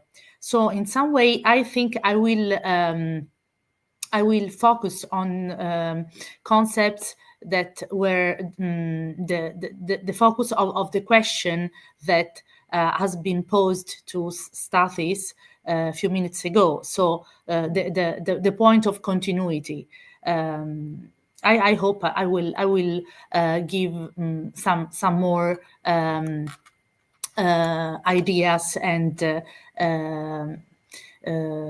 contents on this topic in my lecture. A specific interest will be paid also on materials employed for architectural decoration.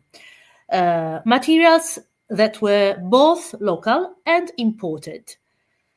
And my survey will specifically dwell on local stone architecture. So many of the case studies will be residential buildings, since they are the core of my research activity in Cyprus. First, with a project focused on the House of Orpheus in Após, and directed by Monika Rekowska from the University of Warsaw, and then with a second independent project currently underway on the House of Dionysus. In the frame of the project Residence as a self-presentation of urban elites, architecture and decoration of the House of Orpheus in Nea Paphos, the ancient capital of Cyprus, an online database of architectural decoration has been created and is freely available.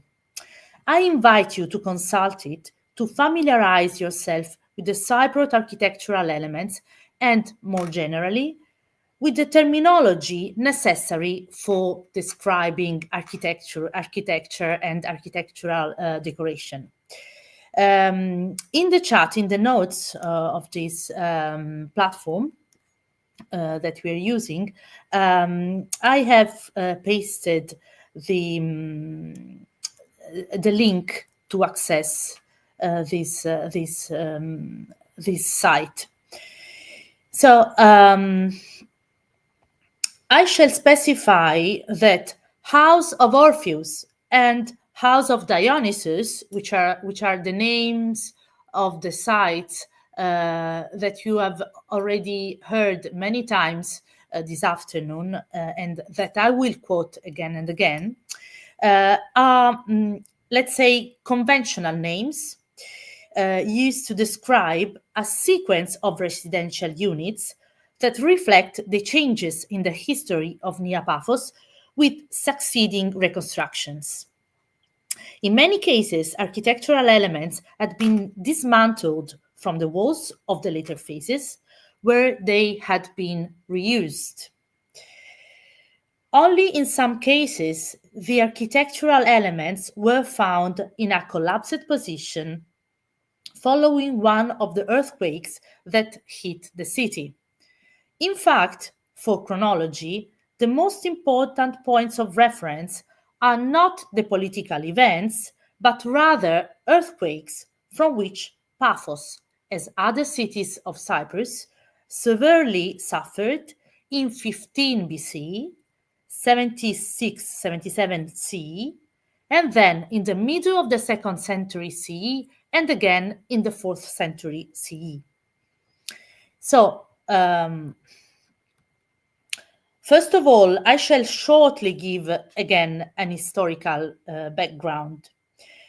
So after having been an overseas possession of the Ptolemies, Cyprus entered the orbit of republican politics in the 1st century BCE. However, it was not until the Augustan reign that the new Roman administration introduced changes in the political and social status of the island.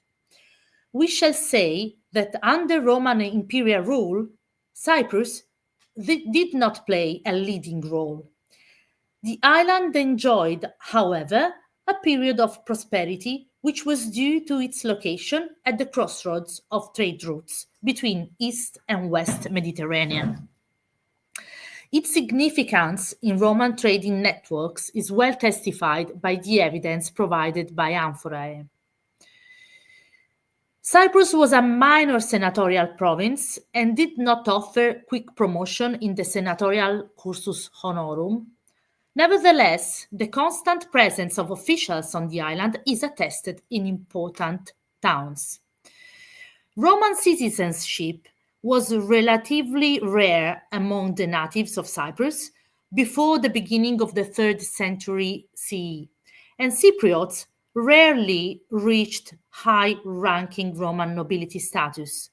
Furthermore, even when members of the local elite were awarded Roman citizenship, they chose the Greek language to represent themselves in public monuments.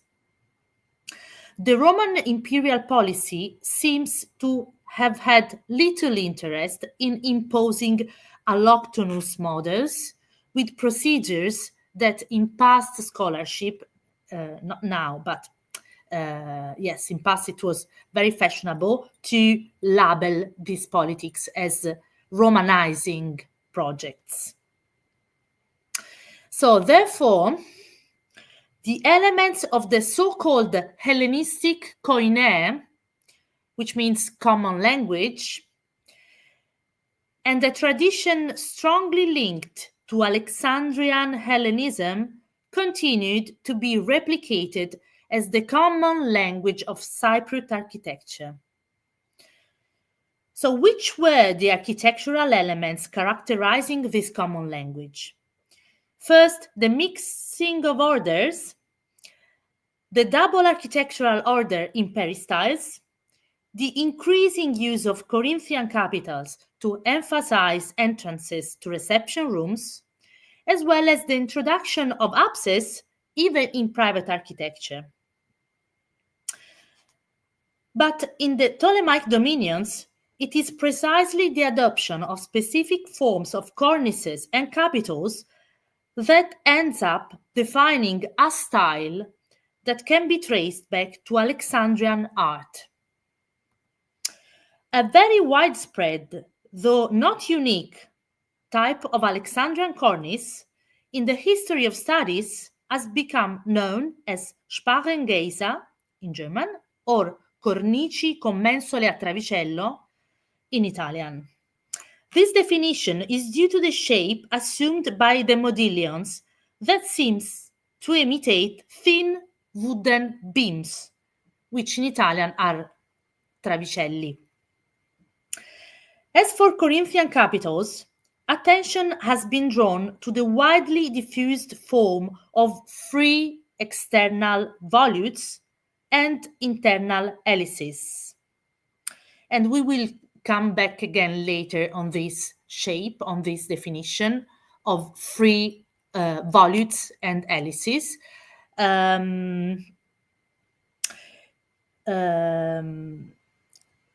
It is precisely the presence of these forms that allows us to identify the Alexandrian metrics of architectural types then become characteristic of territories such as Cyprus and, of course, Egypt during the Roman period.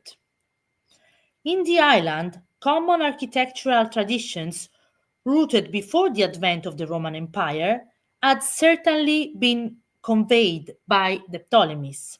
So, as already shown in the previous lectures of this seminar, within their domains, the Sorains had put in place a legitimizing policy through large-scale urban and monumental intervention.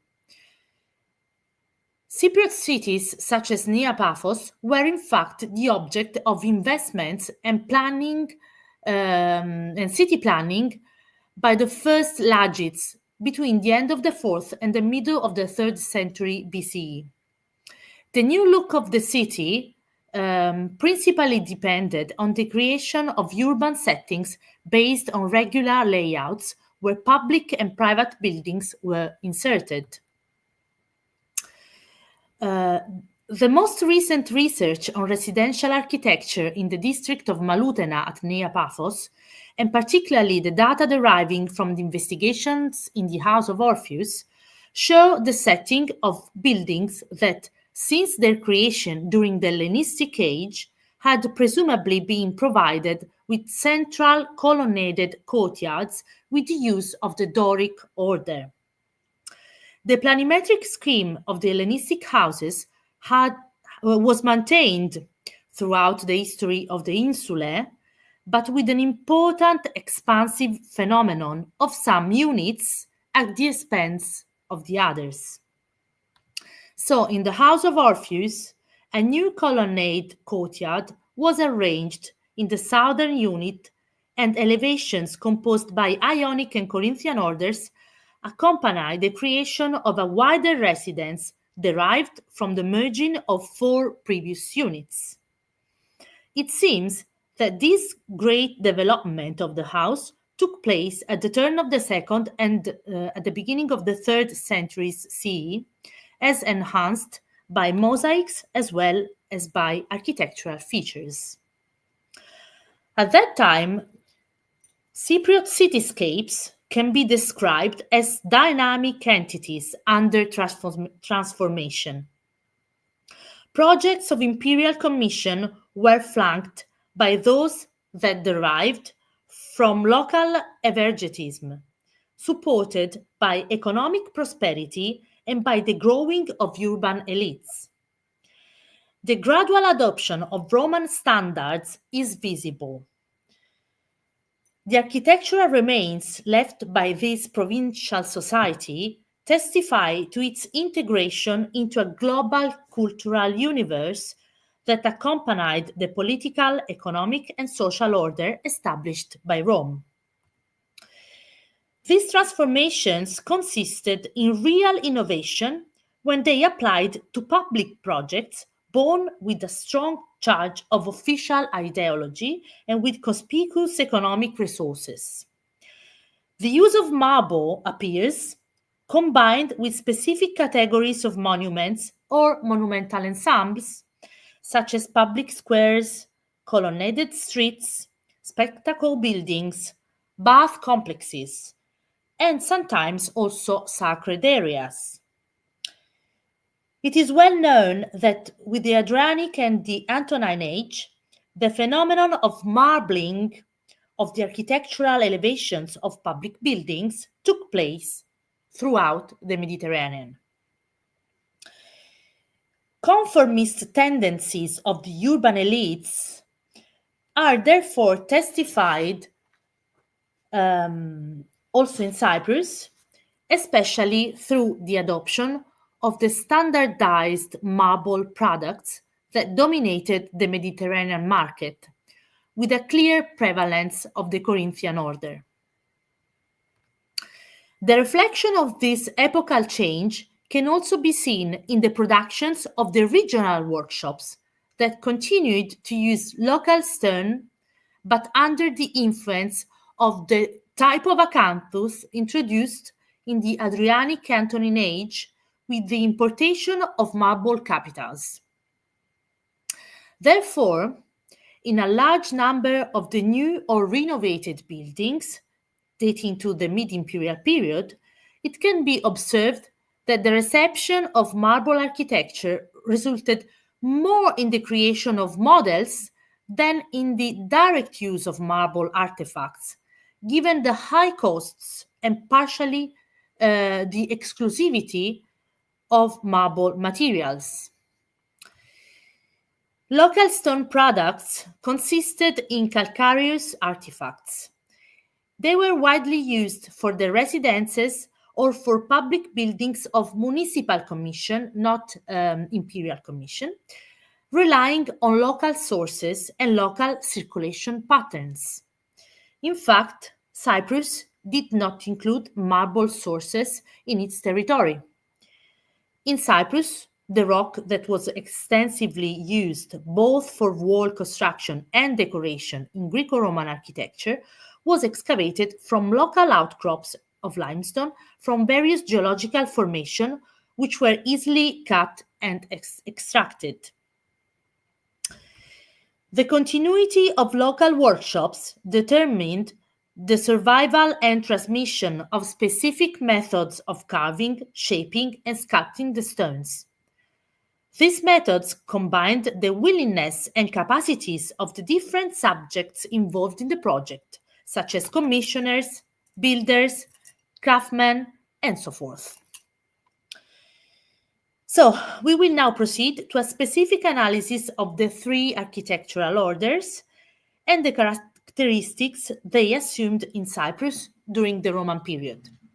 So, we will start with the Doric order, continue with the Corinthian order, the Ionic order, and conclude with an analysis of the cornices. So, Doric. As for the Doric capitals, as early as the 1st century CE, a modification of the traditional Doric form had taken place, following a trend that was also widespread elsewhere in the Mediterranean, but with specific Cypriot characteristics. So, what happened is that in order to facilitate the processing, the common tendency was to replace the annuli or fillets under the echinus with larger moldings that are called cavetti or fasciae. In Cyprus, typological series have been found with 1, 2, or 3 small fasciae, often overlapping the echinus, thus making it bipartite or tripartite. In line with these tendencies, widely spread forms of the Doric capitals of Paphian and Cypriot housing had been named by George Wright Hellenistic, Roman, domestic Doric capitals. The group of Doric capitals in the colonnaded street of Salamis demonstrates that it is very difficult to match the transformations of the Doric moldings with a precise chronological sequence that would embrace all the Cypriot buildings. Sometimes discrepancies between the sculpted moldings and the stucco profile were present, and you can observe this in the picture I'm showing you in the lower part of the slide, where you see that the sculpted moldings of this Doric capital had a shape that was totally transformed by the shape of the stucco coating that was applied on the carved stone. We have also to focus on the role played by different sculptors or different groups of sculptors, perhaps operating in moments that were not exactly contemporary.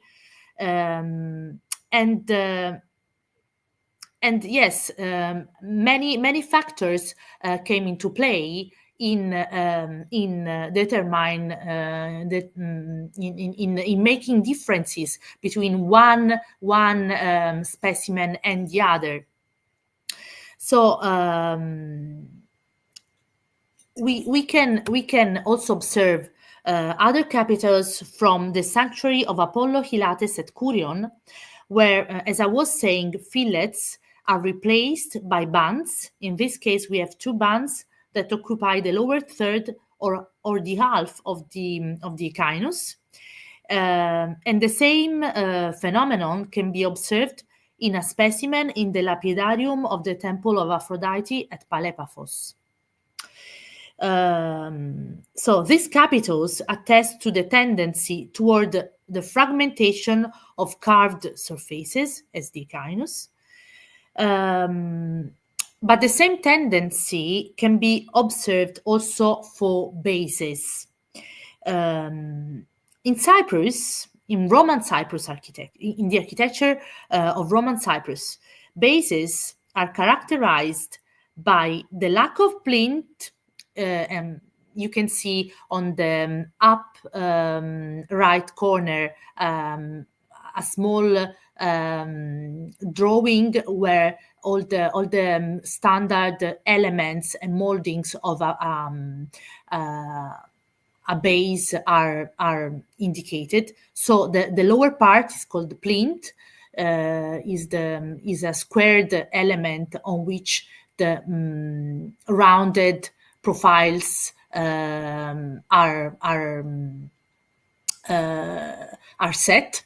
So we don't have any plinth in the bases, in the common bases we find in Roman architecture in Cyprus. And then we can observe a sort of parataxis, so a similar emphasis on the several moldings. So without the prevalence of one element on the other, you see it's like a paratactical sequence of curved surfaces. And also we have to notice the presence of horizontal incisions that in some way fragment and multiply the moldings. So local craftsmanship emerges from these products. And since these products have numerous comparanda in the island, they enhance the repetition of specific forms over time, over the island, and also over time. So now let's have a look to the Corinthian order, and first we can focus on a group composed by capitals that repeat forms in the Alexandrian tradition. So I was talking about 3 Corinthian capitals in my introduction. Now I would explain better this definition. And you can also observe from the images. On the right side of the slide, a sort of standard hypothetical capital with all the standard elements that became the convention of Corinthian order during the Roman period. And on the left side of the slide, a capital from Alexandria, it's actually an Hellenistic capital,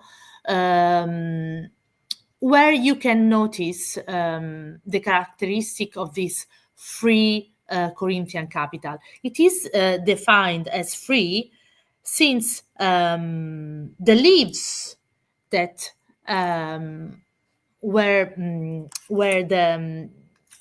used as volutes, so the corner elements that were supporting the abacus, which was the squared part on top of the volutes. Well, these leaves did not originate from a calyx or a cauliculus, but they were free since they were spreading freely behind the leaves of the crown, on the lower crown of acanthus leaves. So without the intermediation of a cauliculus and a calyx. So in Salamis, in the front square of the Temple of Zeus, local calcarenite has continuously been the source for carving this type of capitals, these free Corinthian capitals, derived from the Alexandrian types. However, as you can see from these specimens I'm showing you, different rendering of the acanthus reveals the phases in which these restorations took place, and the differences in the sculptural process that followed the new tastes shaped on marble artifacts displayed in public monuments.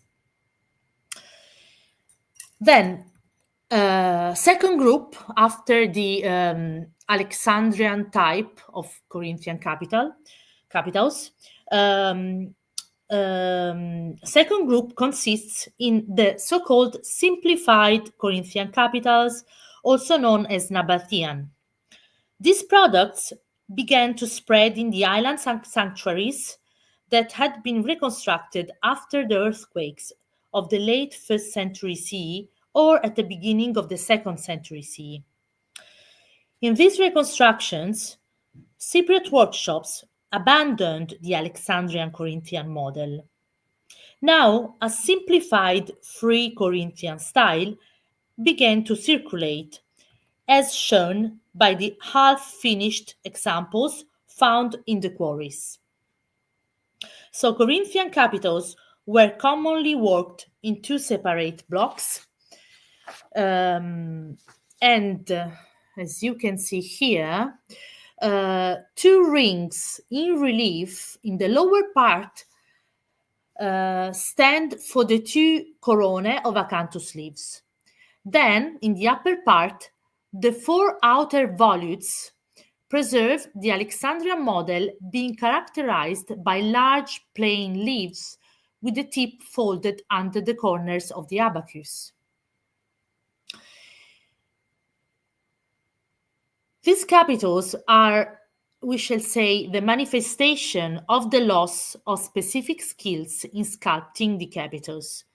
But a subsequent passage consists in the birth of a tradition of such forms that later were also imitated by themselves. So the widespread adoption of simplified capitals between the end of the 1st and the beginning of the 2nd century CE marks a breaking point with Hellenistic architectural heritage in Cyprus. This type of capital was frequently adopted also in private buildings, with the aim of making reference to the most prestigious sacred architecture of the island. And I'm showing you here the so-called early Christian house at Kurion, but do not pay attention to the name of the house, because actually this house has an early imperial phase for sure, and this hall can be dated to early imperial period, so the name can be misleading. But anyway, this is a relevant case in point, as it testifies the use of such capitals for a colonnaded hall that, as I was saying, can be dated to the early imperial period. In Nea Paphos, a rich series of capitals can be found also at the locality of Ktisson, where the house of Dionysus is located.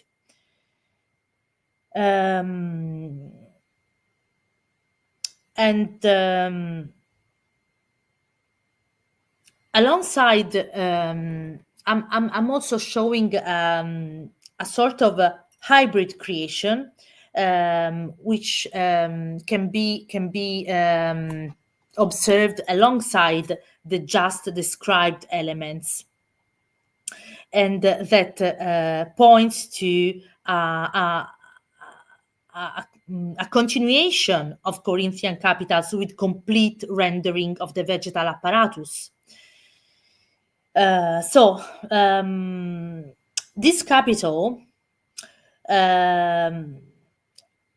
is worked in a single block and not two blocks, as the elements we were discussing. And also it shows proportions that presuppose the form of standard imperial Corinthian capitals. Which are these proportions? These proportions show crowns taking a preponderant value, so crowns of acanthus leaves, the lower part grows toward the upper part, while helices and volutes, so the higher elements of the capital, tend to shorten in the upper third. This canonical, or let's say orthodox form, has helices and volutes that arise from a caulculus differently from the three Corinthian capitals I was describing before. So from this caulculi, acanthus calices arise, and at their turn, calices give rise to intervening stems of the helices, according to a typical pattern of Alexandrian origin, here rendered with large spiral winding. So I am defining this in hybrid creation, since proportions between the different elements of the vegetal ornamentations reflect a typical Roman imperial standard, while some specific elements of the vegetal apparatus of this ornamentation are clearly in the tradition of the Hellenistic Alexandrian capitals. But in Cyprus, as I was saying, we observe this huge phenomenon of marbling, especially in public buildings. And this happened on a large scale, especially from the Antonine age onwards. So, as I was saying, there is a passage between products in the Hellenistic tradition, and then simplified products, and products that imitate locally, with local stone, the imported marble capitals. And the moment of the passage to a style that imitates marble imports can be traced looking at the building I'm showing in this slide, which is the so-called market building of Kurion, where the facade was marked by angular pillars with engaged flat pilasters, which in turn had engaged half columns, so very complicated, elaborated supports on which Corinthian capitals stood, capitals that show the typical form of acanthus leaves that became fashionable with marble capitals imported in the island at that time. In the southern sector of the House of Orpheus, we have other examples of Corinthian capitals dated to the same period, so in the mid-imperial period, that can clearly testify these globalizing trends of Cyprus, since these capitals belong to the free Corinthian type. So pay attention to the fact that here we are coming back to the free model, but the acanthus of the rings, of the lower rings that you can observe on the right side of the slide, is very flat, with deep drill channels and lobes subdivided in regular, sharp-tipped leaflets. These elements attest to the inspiration from the free Alexandrian Corinthian capital, but with profound transformations determined by imitation of imports. Lastly, I think that some mention should be made of subsequent productions relating to the period from the end of the 3rd to the 5th century CE. On this respect, I would say some word on a significant monument for the knowledge of late antique architectural decoration in stone at Cyprus, which is the Basilica of Saint Epiphanios in Salamis, whose construction dates back to between the end of the 4th and the beginning of the 5th century CE. The basilica was commissioned by the Bishop of Epiphanios and represents one of the oldest Christian buildings of monumental scale in the island. Although the absence of marble elements, the very high level of the commission is evident. For his church, Epiphanius must certainly have hired the best that the Cypriot stonecutters' workshops were able to produce at that time. So various elements of the colonnade of the central nave are preserved, including numerous Corinthian capitals. These specimens show the total acquisition of the forms assumed by the Corinthian capital from widespread in the imperial Mediterranean from the end of the 3rd and during the 4th century CE. So let's now briefly have a look to the Ionic order. George Wright had already remarked how the use of the Ionic order is not frequent in Cyprus. From the mid and then during the late imperial period, a process of transformation of the classical Ionic capitals takes place. And this transformation can be followed by looking at the variations of the proportional ratios between the volutes and the cainus. So I'm not dwelling very much on this, but suffice it to say that looking at details and at how these proportions vary, we are able to say something about chronology of the elements. Good examples of Ionic capitals are given by the so-called Hellenistic house at Neapaphos. And again, don't be confused by the name, which is a conventional name, because chronology is more complicated and possibly the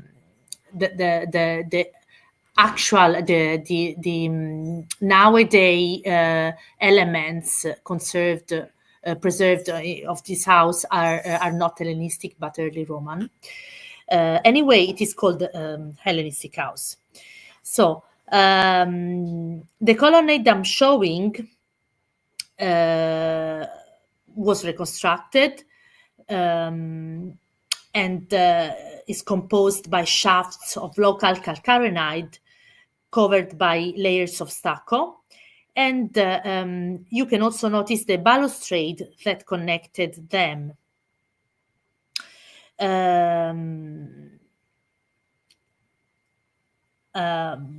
Let's have a look to the Ionic capitals on top of these shafts. These capitals, we can recognize traditional moldings, so echinus with Ionic cyma, volute channels, abacus, but we can notice a sort of rigid and schematic rendering of the several elements of the ornamentation. So these are all stylistic informations and data that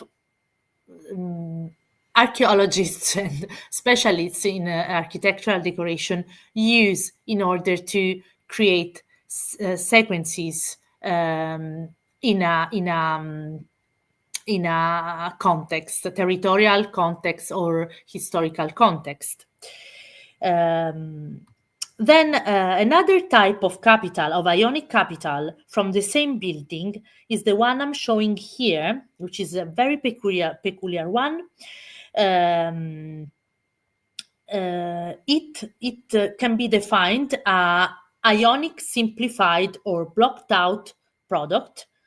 It shows a molded echinus from which 4 squares project at the corners of the abacus, standing for volutes. So the squared projections you see are at the position where normally one should expect to find volutes. And an interesting aspect I would like to show you is that on the upper side of this capital,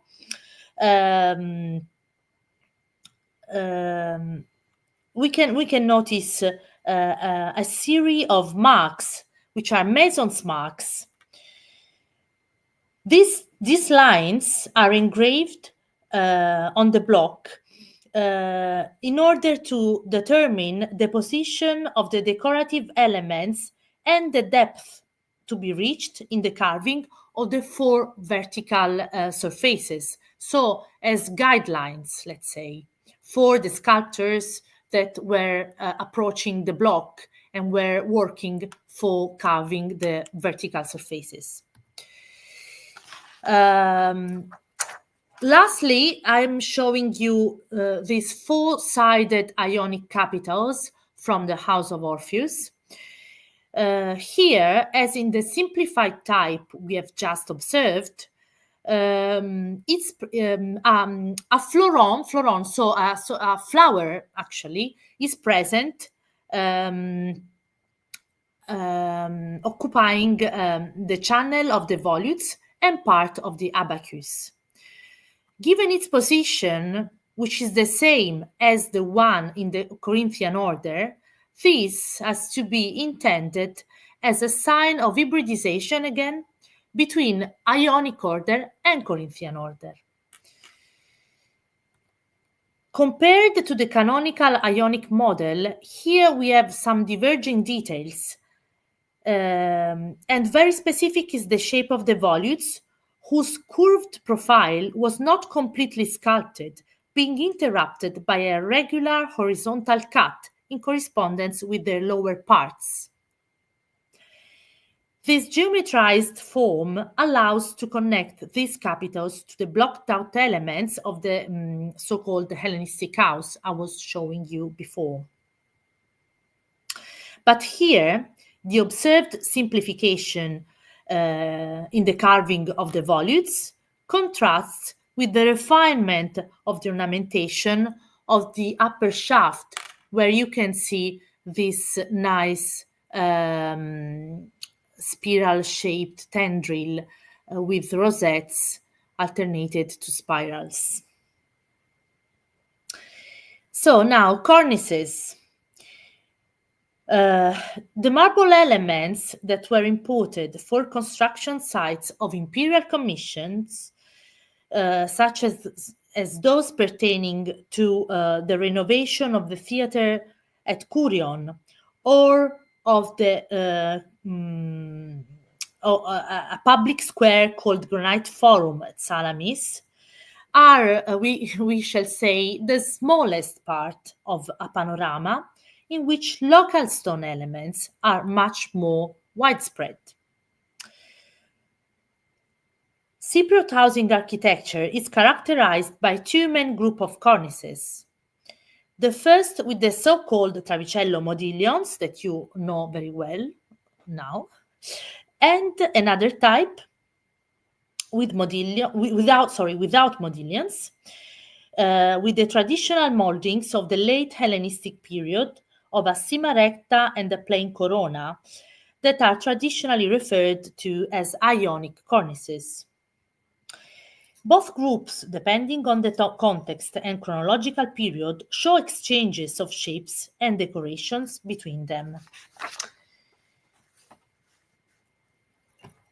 In cornices with modillions, dated to the early imperial age, modillions can be wide and flat and can be provided with a triple framing. Other cornices from the house of Orpheus and the house of Dionysus testify that sometimes the modillions are decorated by a narrow rectangular lacunar. Lacunar means a sort of wide space at the center of modillions. I'm sorry I can't point it, but you can notice it in the lower right picture, which is a corner cornice from Amathus.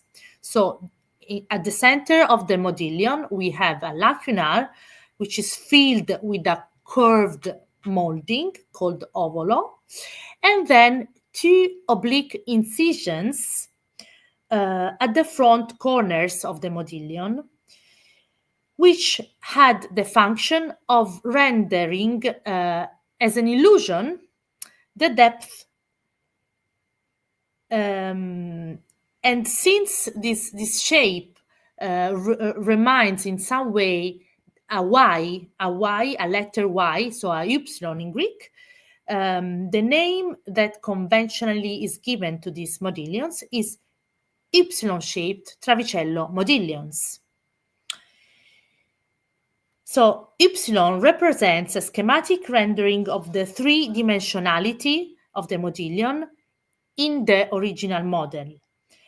And we are therefore dealing with increasingly rapid working methods of the local workshops, which possibly were faced with a great demand for entablature elements, especially for Cypriot housing architecture.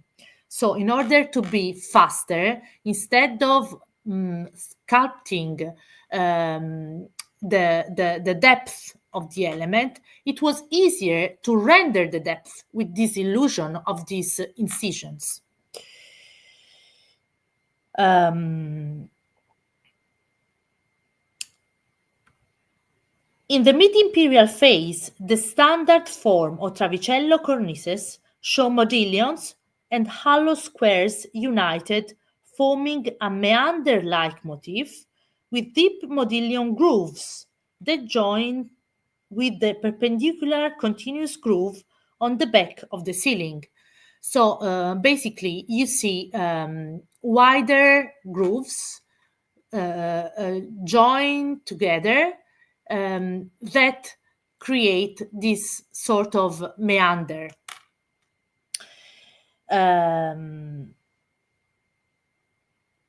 Now, let's sum up giving some common lines of interpretation of all these details I have dwelled on and commented. My analysis has focused on some architectural features of Cyprus dated to the imperial period, starting from the moment of the integration of the island in the Roman world. It has been observed how the apparently opposing forces of tradition and innovation have found a synthesis that has given rise to original and distinct results. The use of local stones for architectural decoration represented the key element for interpreting the reasons and methods of this synthesis, where instead the impact of marble architecture has been identified as the strongest innovative input for local workshops. The aspiration to conform to the fashions of the empire and the resulting socio-cultural prestige emerged as a clear prerequisite for innovation. However, the power of the official message was counterbalanced by the conditioning of the regional cultural heritage in these territories, continuously representing an element of value, also given the continuity promoted by imperial policies in institutions, economy, religion, and so forth. The strength of tradition was also due to other factors of a practical nature. In fact, the greater accessibility of local products must be considered, compared to those in marble whose sources were not present in Cyprus. When dealing with local products, the tendency toward conservatism that characterized craft traditions should also be considered, resulting in the continuity of shapes and sometimes styles. This gave rise to the strong continuity of the Hellenistic language. Only from the second decade of the 2nd century CE, a clear Roman imprint is impressed on the cities. This mostly consisted in the direct use of imported marble artifacts for monuments of imperial commission. But other types of globalizing expressions have to be considered. The birth of local stone productions that absorb and elaborate the new elements pertaining to marble architecture are the signal of a favorable reception, a strong impact, and a positive perception of these new elements. And with this nice sunset, I thank you very much for your attention.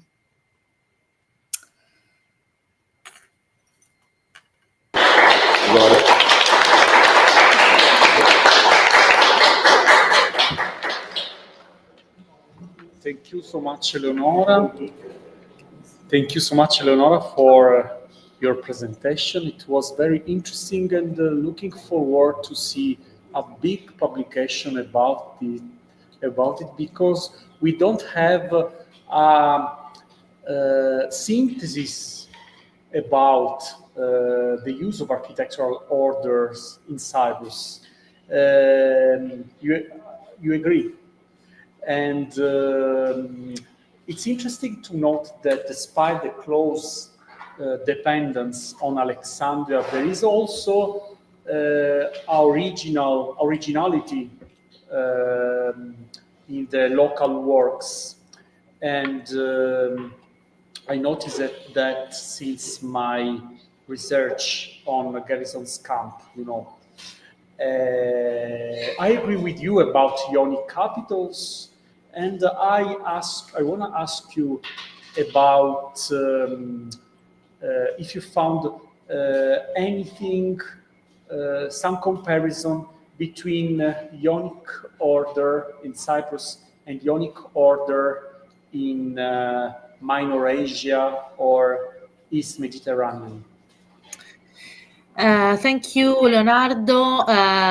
You have touched a difficult issue, a difficult point, because as I was saying, Ionic order is less spread, and we have less examples on which in order to work, in order to create series. The series is very small, short, especially for Roman centuries, for the Roman period, obviously. The thing we are working on, I'm working on, is trying to interpretate the specimens from Cyprus as the ones from the House of Orpheus, but also the ones from the Hellenistic house, as a parallel phenomenon to the Sicilian, let's say, Ionic Italic developments, because as you know, also in South Italy, between Hellenistic times and Roman period, there are many original developments of for the Ionic order, which represent Hellenistic characteristics, but with an original final results. I think we should think in this way for Cyprus, like local original developments, starting from Koine, I was saying, so global common language of the Hellenistic world, the obviously Ptolemaic dominions. Okay, thank you so much for again for your presentation, and I wanna thank all the professor Jolanta Młynarczyk, Eustathios Raptou. Temos perguntas? Tem uma pergunta. We have other questions, sorry. Just a moment. Okay. Do these transformations in local architecture from the Hellenistic to Roman period indicate actual Roman presence in Cyprus, or just threatened cultural contact with Rome? What can we take from it? Okay, that's another good question. Thank you. In some cases, we are quite sure that the buildings we have, for instance, in Paphos, are buildings. I'm talking about housing, so private buildings, are buildings that did belong to Romans. So people that from Italy moved to Cyprus, and this is precisely the case of the House of Orpheus, where we have an inscription in a mosaic, the most important, maybe we can say the most important mosaic of the house, preserved in the house, and this inscription indicates the name of the owner of the house, which is a Latin name. So we have the evidence that in this case, the owner, at least at some point, was a person coming from Italy. But this is not the only scenario, because we can think also to the possibility for other buildings, for other houses, that Cypriots had to or wanted to look like Romans. So the adoption of certain styles and shapes in their houses was a way to be fashion people, to be like the governors, so to be important. Thank you. Another one. Okay. Louis Aidan, why did it take so long from marble products and stone architecture to develop if Cyprus was under Roman domain since the 1st century BC? Another good question. Thank you. Molto bravi. Okay, this is a very long, this would take a long time to answer precisely, but suffice it to say that this depended on major phenomena in marble trade in the empire. So basically what happened is that only after Trajan, okay, the beginning, the first half, let's say the first half of the 2nd century CE, imperial administration was able to establish wide and systematic system in using quarries, sculpting products, shipping products, and creating a sort of trade network across the empire. It took time. So we have marble, you're right, we have marble in some specific context, like Rome, for instance. You know, Suetonius said that August found a city made of bricks and transformed it in a city made of marble. So you're right, this happened already with Augustus in Rome, but across the empire, this took time. So the marble market, let's say marble market, was established on a large scale only later. Okay, thank you. Temos outras perguntas? Okay, thank you again. Thank you again for your presence here today. Thank you, Eleonora. Again, thank you to you. Thank you, Dr. Eustathios Raptou. Thank you, Professor Młynarczyk. I hope to see you soon, maybe in Warsaw, all together. And we stay in touch. I want to thank Leandro, the co-organizer of this seminar, and Julia for their indispensable help. And I wish to see you again here in São Paulo, maybe in presence next time. Grazie. Ciao, Thank ciao. you. Bye. Bye. Bye. Ok. Antes de terminar a transição, vai apresentar. Ali embaixo. Isso. Vai em slides e PDFs. Essa daí. Joga no lixinho. 3 horas. Exato. Pode terminar? Agora você vai terminar a transição.